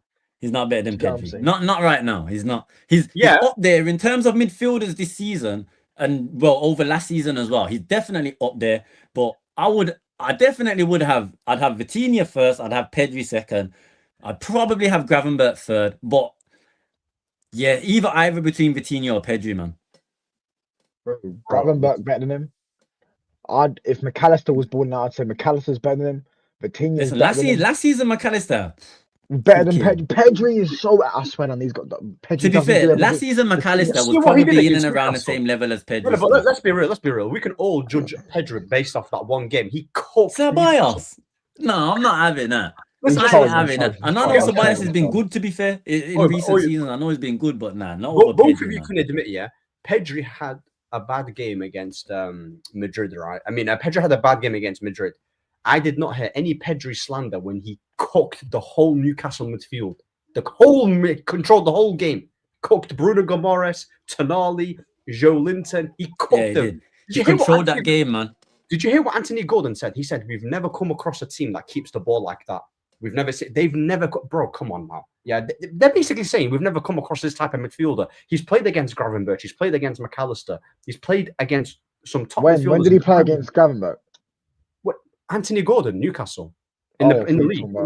Yeah. So Anthony Gordon has played against Premier League midfielders, and for him to be like but that's the way Barcelona played. That's not the way Bar Pep though, that's what I'm saying. They've not come up against a team that actually don't mind wanting to keep the ball and will tire you out. Newcastle, especially at home, they want to beat anybody up with that amazing press that they got on top of the physicality they have. The fact that they couldn't even get near Barca with that press that they had, they was knackering, not just because of the pressing. This is facts, by the way. There was thingy. Go on. At least with Declan Rice, I know what he's going to offer me. He's going to offer me good ball carrying, good dead ball striking, and he's good at winning the ball back. With Pedri, this guy's supposed to be dictating games. Why are Barcelona conceding 4 goals to Sevilla? Why does he have an assist curse? Why am I watching Barcelona? It's ping-pong football all the time. Why are fucking Spain having 5-5 games but against Pedri's France? not really a ball winner, though. No, but he's supposed to be a dictator. If you're a dictator, you don't have ping-pong basketball games. Okay.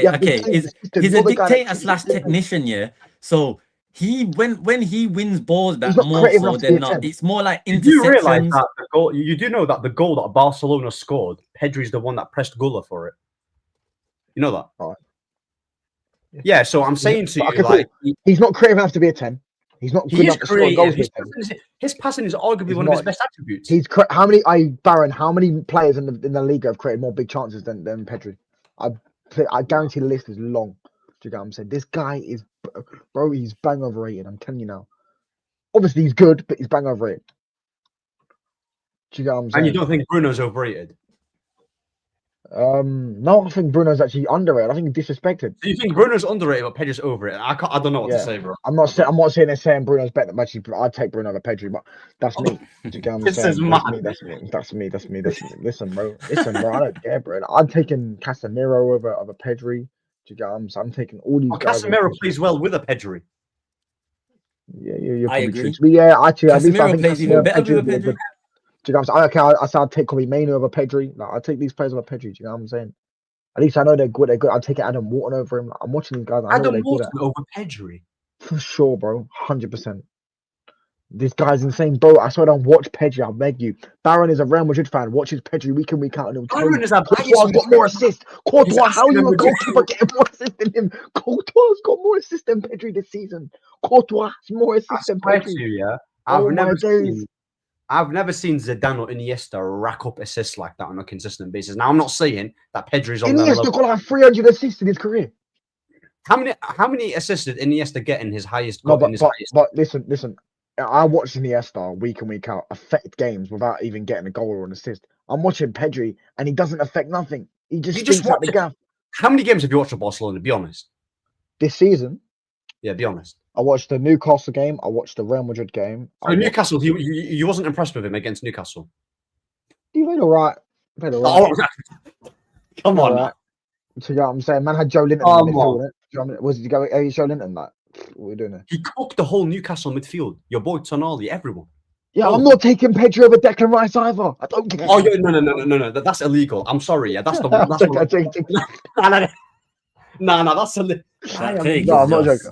The take is just mad. I can't even lie. Listen. He rage baited me there, to be fair. He rage baited me there. Listen, Declan Rice here is one of the most overrated players I've seen. Oh my gosh. Declan Rice is the best defensive midfielder in the world. Casemiro.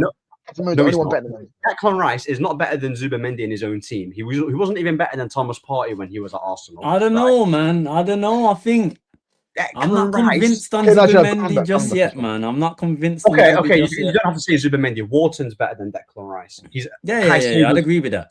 Caicedo's better than Rice. Flipping who else, bro? There's bare midfielders. I don't know because I think Caicedo is similar to Rice. Yeah, what I'm saying? Lee Cattermole with set pieces. And if I'm being honest, the summer that Arsenal signed Rice, I actually wanted us to sign him because I think Rice would have thrived in that Klopp system. Bro, imagine we signed him instead of Mason Mount that summer. Yeah, we had Declan Rice and Harry Kane, and then we signed him. We would have won the league that year. That's what I'm saying. We wanted I can't even believe it. We wanted Mount over Rice that year. We signed Declan Rice and Harry Kane that year. We would have won the league. Yeah, but look at the players that Jurgen Klopp likes. Yeah, look at the type of profiles he likes. The Jude Bellinghams, the Rice, the Mount. They all run, all runners in it, and physical, bro. Like I'm talking about. But that's in terms of midfielders, though. But what's wrong with being able to run? Like, I don't know how that's a bad thing. I'm not saying it's a bad thing, yeah, but bro, that's why they get gassed because of their physical attributes. Declan Rice on the ball is not good. He's not good. He's not good. He can't pass forward. He's not press resistant. He can never control games. And bro, he's lucky in the reason why Declan Rice, 100%, he's protected by that Arsenal system, and that's a fact. He's protected by. So why was he good at West Ham then? What? Come on, West Ham, bro. Yeah, Ahmed, I think you did a bit too much. Bro. What are we doing there? Nah, bro. What are we doing good at West Ham, man? Bro, you see this guy, this tech merchant, bro. Yeah, Caicedo is trash. No, you don't make me say that. He's not trash, but Caicedo, yeah, is bang overrated. Playing in a double pivot in a defensive team in West Ham. Wow, well done. But you got GA, man. Listen, you got GA, man. Bro, I'm not just a GA, man. I'm not. But you can't say. You know what it is? Rice in that West Ham team had shades of a leader who can carry a team, a leader who can grab the game by the scruff of the neck and make something happen, or who can be defensively astute to rescue his team a point or something like that. Like, I get what you're saying in terms of on the ball, but at the same time, if you use Declan Rice for his strengths, what he's meant to be used for, and don't use him like some build-up guy on the ball and whatnot, and you just use him for what he is, you can't say he's a bad player for what he does. He's not. I never said he's bad. I'm not saying he's bad. I'm just saying he's basic.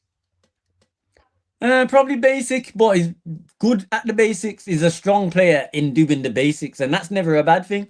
No, I'm not saying Carrick was a basic player for a Regista. No, but Carrick was far more superior on the ball than Rice. Yeah, but that's what I'm saying. For a Regista, but let's be honest though, Carrick is not a Xavi, a Busquets. He can be in the conversations with them, but he's not them. You know what I mean? Carrick is nowhere near. Declan Rice literally bossed Real Madrid home and away. Bossed what, bro? He didn't boss any. He scored 2 free kicks, bro. Partey bossed him away from home. He got man of the match performance. He got man of the match in the game. To be fair, in my opinion, Kivio and the back line put up more. They put on a better performance. Bro, who than protects Rice the in back that. line? Who protects the back line? Yeah, but they was exposed. This is what I'm saying. The back line was under pressure. Bro, That's why, in my gonna- opinion, Oh, Kivio should have been Man man of said the match pie for and them mash games. baller. Is it a colour thing? What do you mean pie and mash? I This swear guy to can you, play yeah, when football. Declan Rice was at West Ham and when Ole Gunnar Solskjaer wanted him, on my mum's, I never wanted him at United. It's not even an Arsenal agenda. I swear to you, Bro, he bosses Caicedo every time he plays him. Every time he plays him, he's better than bro, what are we doing here, bro? I seen this guy go to Bayern Munich and get bossed by Goretzka, yeah, bro. I've seen him stink it out in the Euros, yeah. I've seen him smelling it, bro. I'm telling you. Hold on. I swear he was crap in the Euros. Going crazy. Crap. Didn't Caicedo just get bossed the other week when he played Bayern Munich? Like, what are we doing here? Bro. Caicedo, was actually calm against Bayern Munich. Like I said, at the end of the day, oh my days. Declan Rice is basic, and Caicedo has way more to his game. Same goes for Lavia, right? With Lavia, he's never fit, so we hardly see it. But he's got way more to his game, right? Gravenberch, McAllister. There's better midfielders: Tonali, Bruno Gomes, all these guys. But the thing is, he plays for Arsenal. They're very defensive. They play to Rice's strengths, and then that's it. In it, like corners, set pieces. He gets the highlight. Okay, cool. I've got a question, Ahmed. No, you see, if we Kobe Mainu, yeah? Do you reckon Kobe Mainu and Declan Rice would be a good midfield for us if we had the? I don't want Declan Rice in the midfield too with Kobe Mainu now. Bro, that would be an all right midfield though, but I It'd be still cold, think innit? Kobe needs a 3 though rather than a 2. I think Kobe. I think if you play him in the pivot and you have a 10 in front of him, I do not want a midfield 3. I do not want a midfield 3 where Kobe's in there, where Rice is in that midfield 3. I do not want to play a double pivot where Kobe's in there and with Rice. I don't want that. I want if we're going to play a midfield 3, you can have a Wharton, a Kobe, and a Baleba, for example, right? In terms of balance, Wharton, quick passes, Kobe Mainu, final third, do your dribbling, Baleba, up and down. Can I just read out this?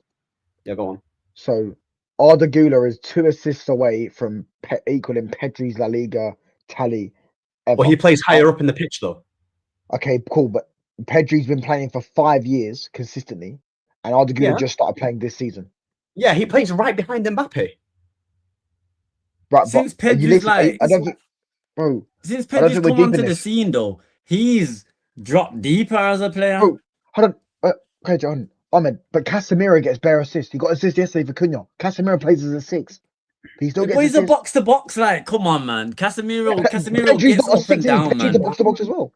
I don't even think. Yeah, I know. I don't think. Okay, I don't think Pedri's as much as a box to box as Casemiro is, because Pedri don't mind creating from deep. Pedri don't mind being the pass before the pass. That's another one. Yeah, that's another one. He also played. I don't know about that one still. I don't know about that one. Xhaka. I don't know, man. I don't know, man. I'll be real.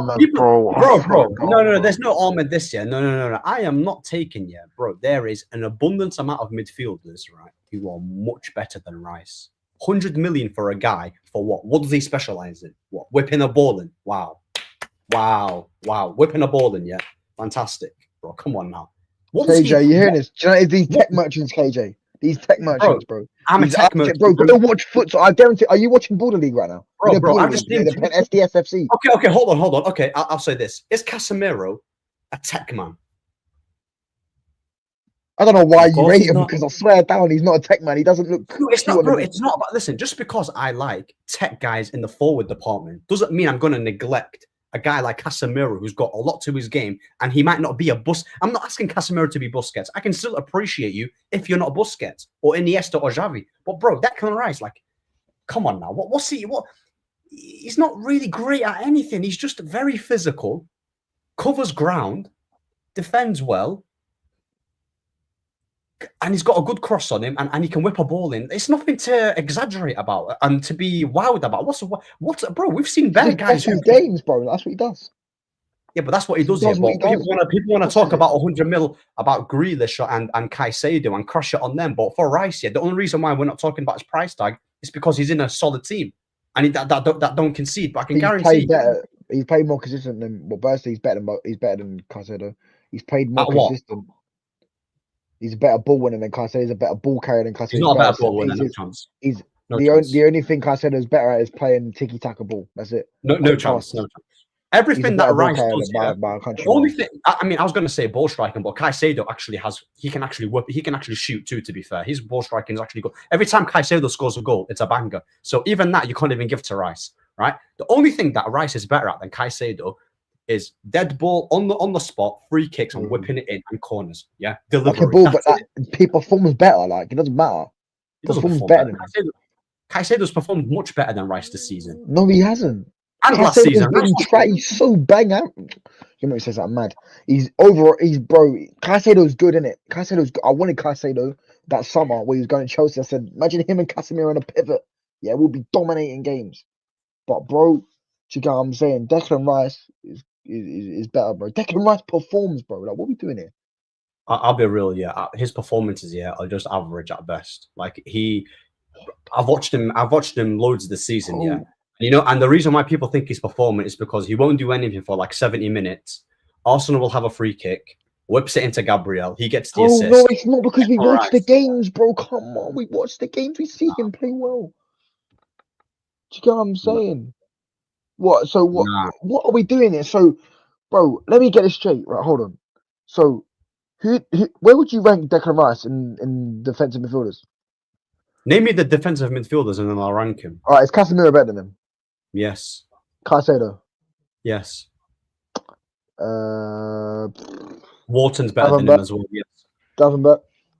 Gavin Birch is better. McAllister's better. Lavia's better. Hold on. Hold on. Calm. Yeah, sorry. I got carried away. Are we counting Reinders as a DM? We can count Reinders as a midfielder. We can do that 100%. So it's Reinders better than him. Reinders is better than Rice. Oh my gosh. Paulinho, yes, that's another one. No, you did not yes. say Paulinho. Anderson, that's another one. Oi, listen, chat. But me saying Rice is better than Pedri. That's another one. It's not an agenda, I promise you. Paulinho. Bruno G, that's another one. That's another one. Bruno G, that's another one. Okay, Bruno G. Paulinho. Bruno G. Bruno G is like Declan Rice. He's technical and he's like Declan Rice. He bosses the game. Bruno G. He's like Declan Rice.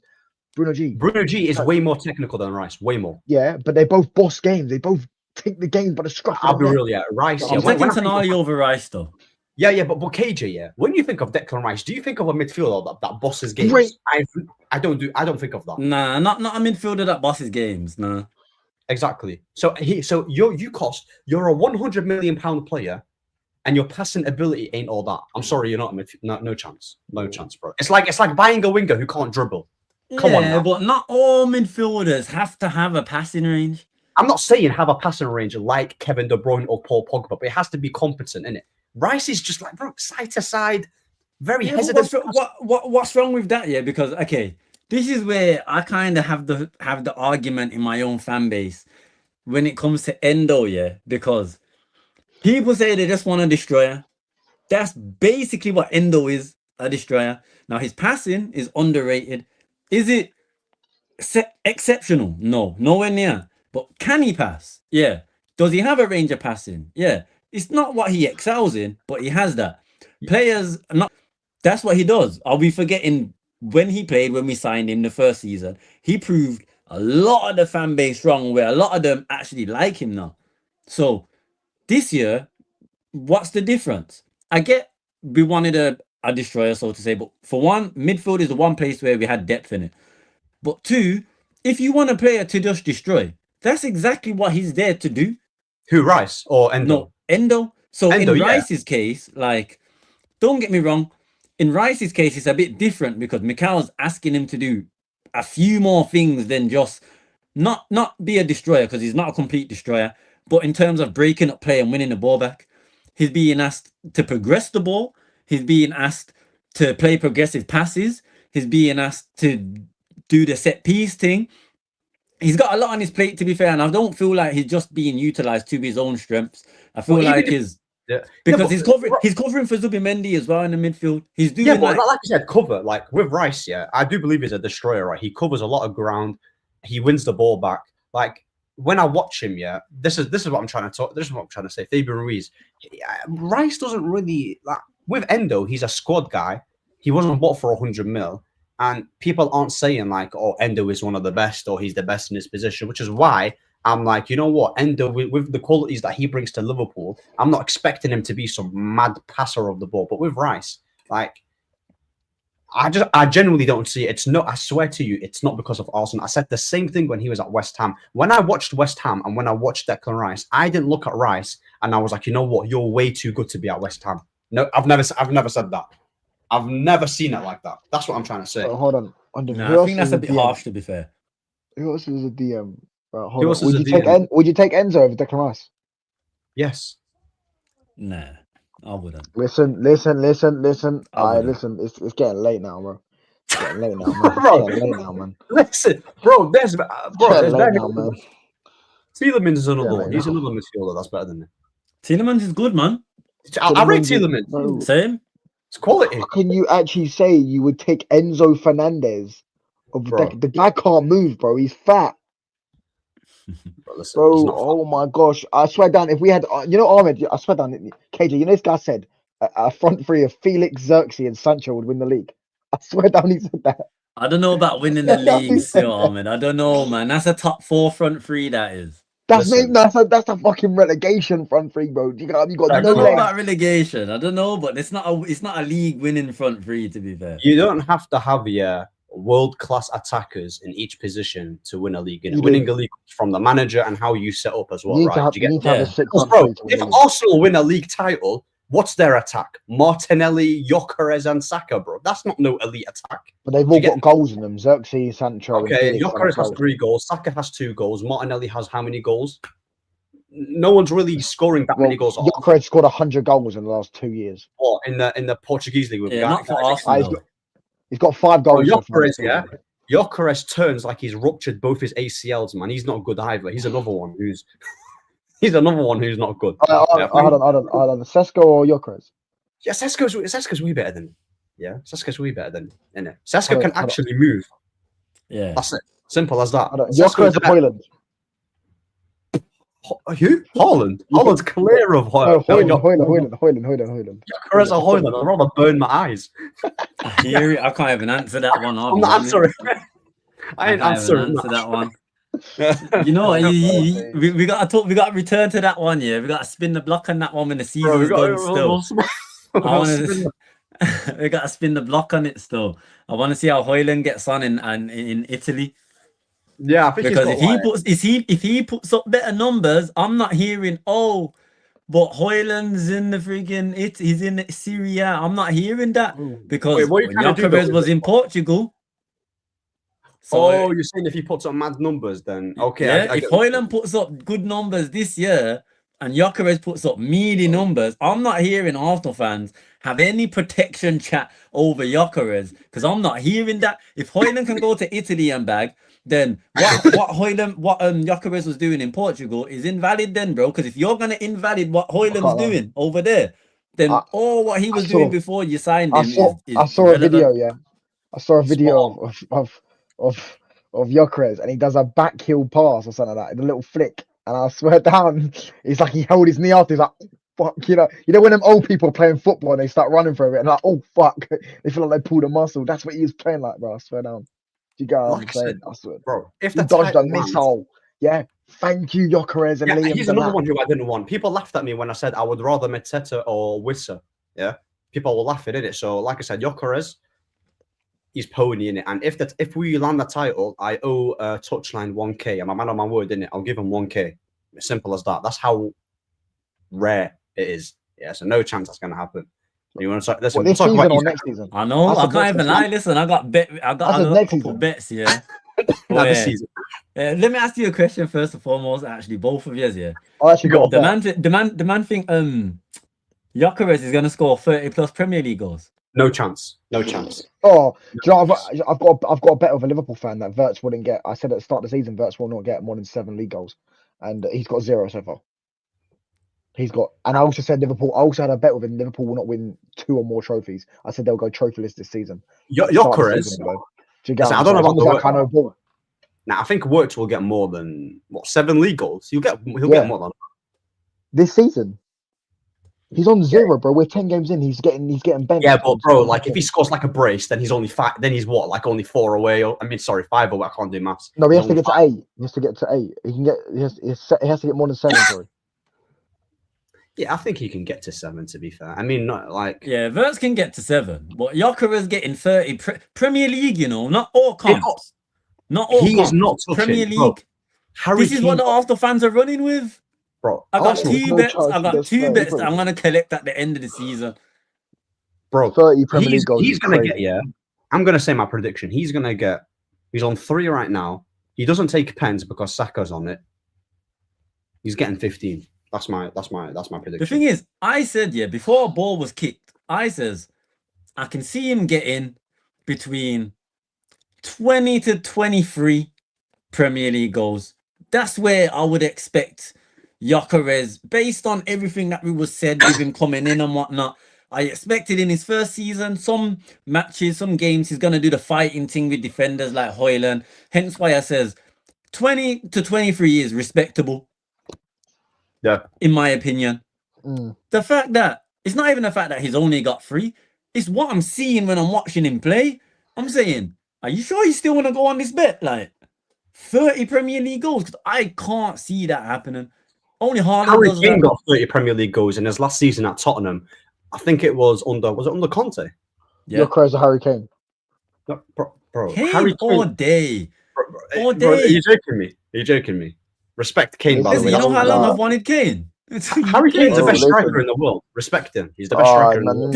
You know what? You know what's mad actually? What's actually crazy is Kane was my number 1 choice this summer.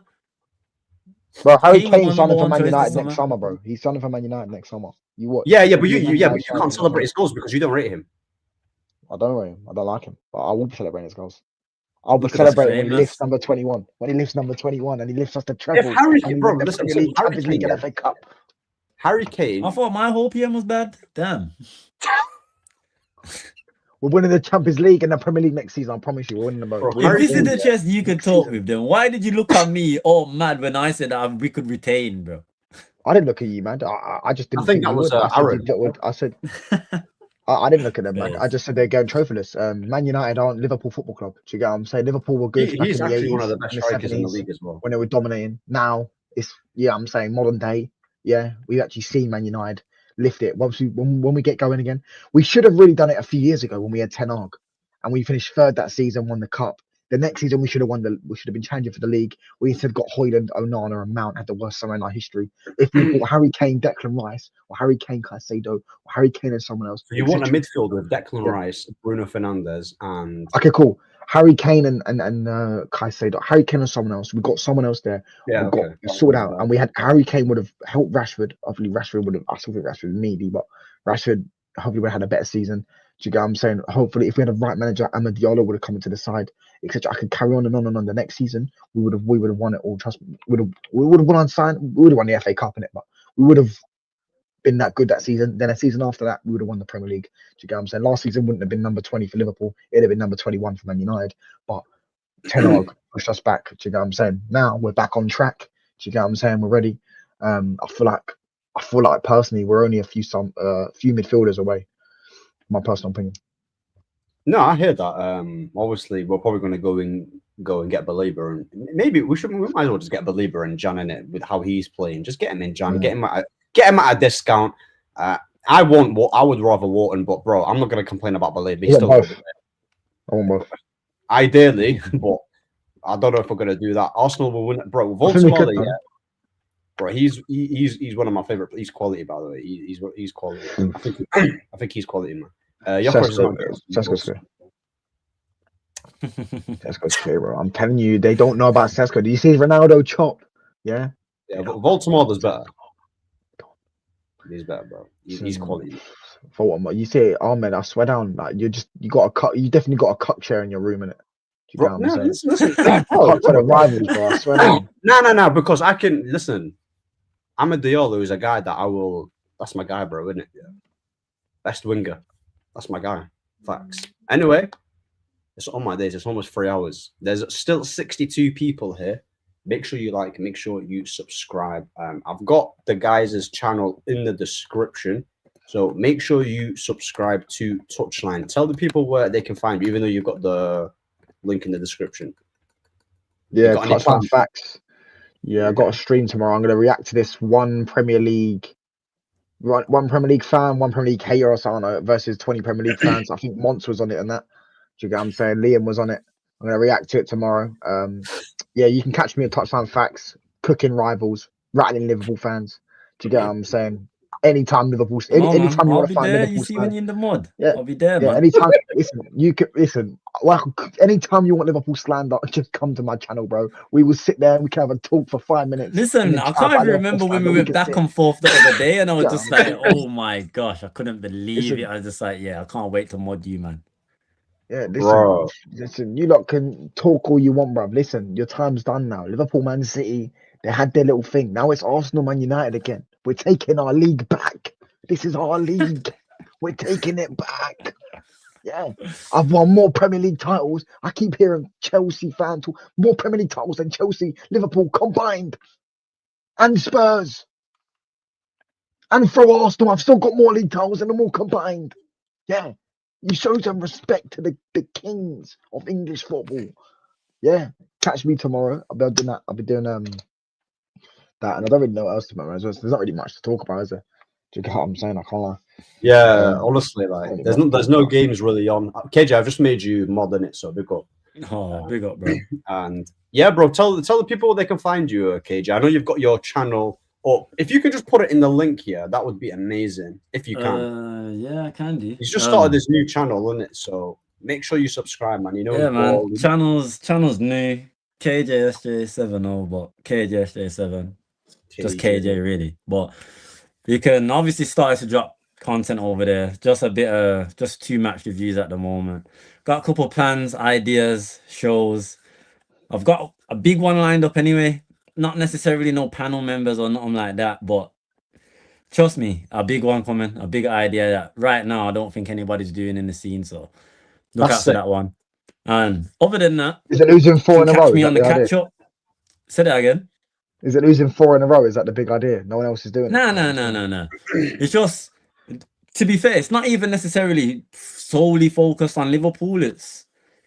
I won't reveal too much to you yet. Still, I won't reveal too much to you yet. But I'll let you know probably behind the scenes. I'll let Ahmed. I'll let you know, and I'll tell him behind the scenes that the idea is still. Okay, bro. That's amazing. I'm just gonna put Touchline's YouTube as well here. Guys, if you can just do me a favor, make sure you subscribe to Touchline. In it, road to 2K, road to 200 subscribers for KJ as well. Road to 1.5 for me. All about consistency. Big up for everyone. 3-hour show.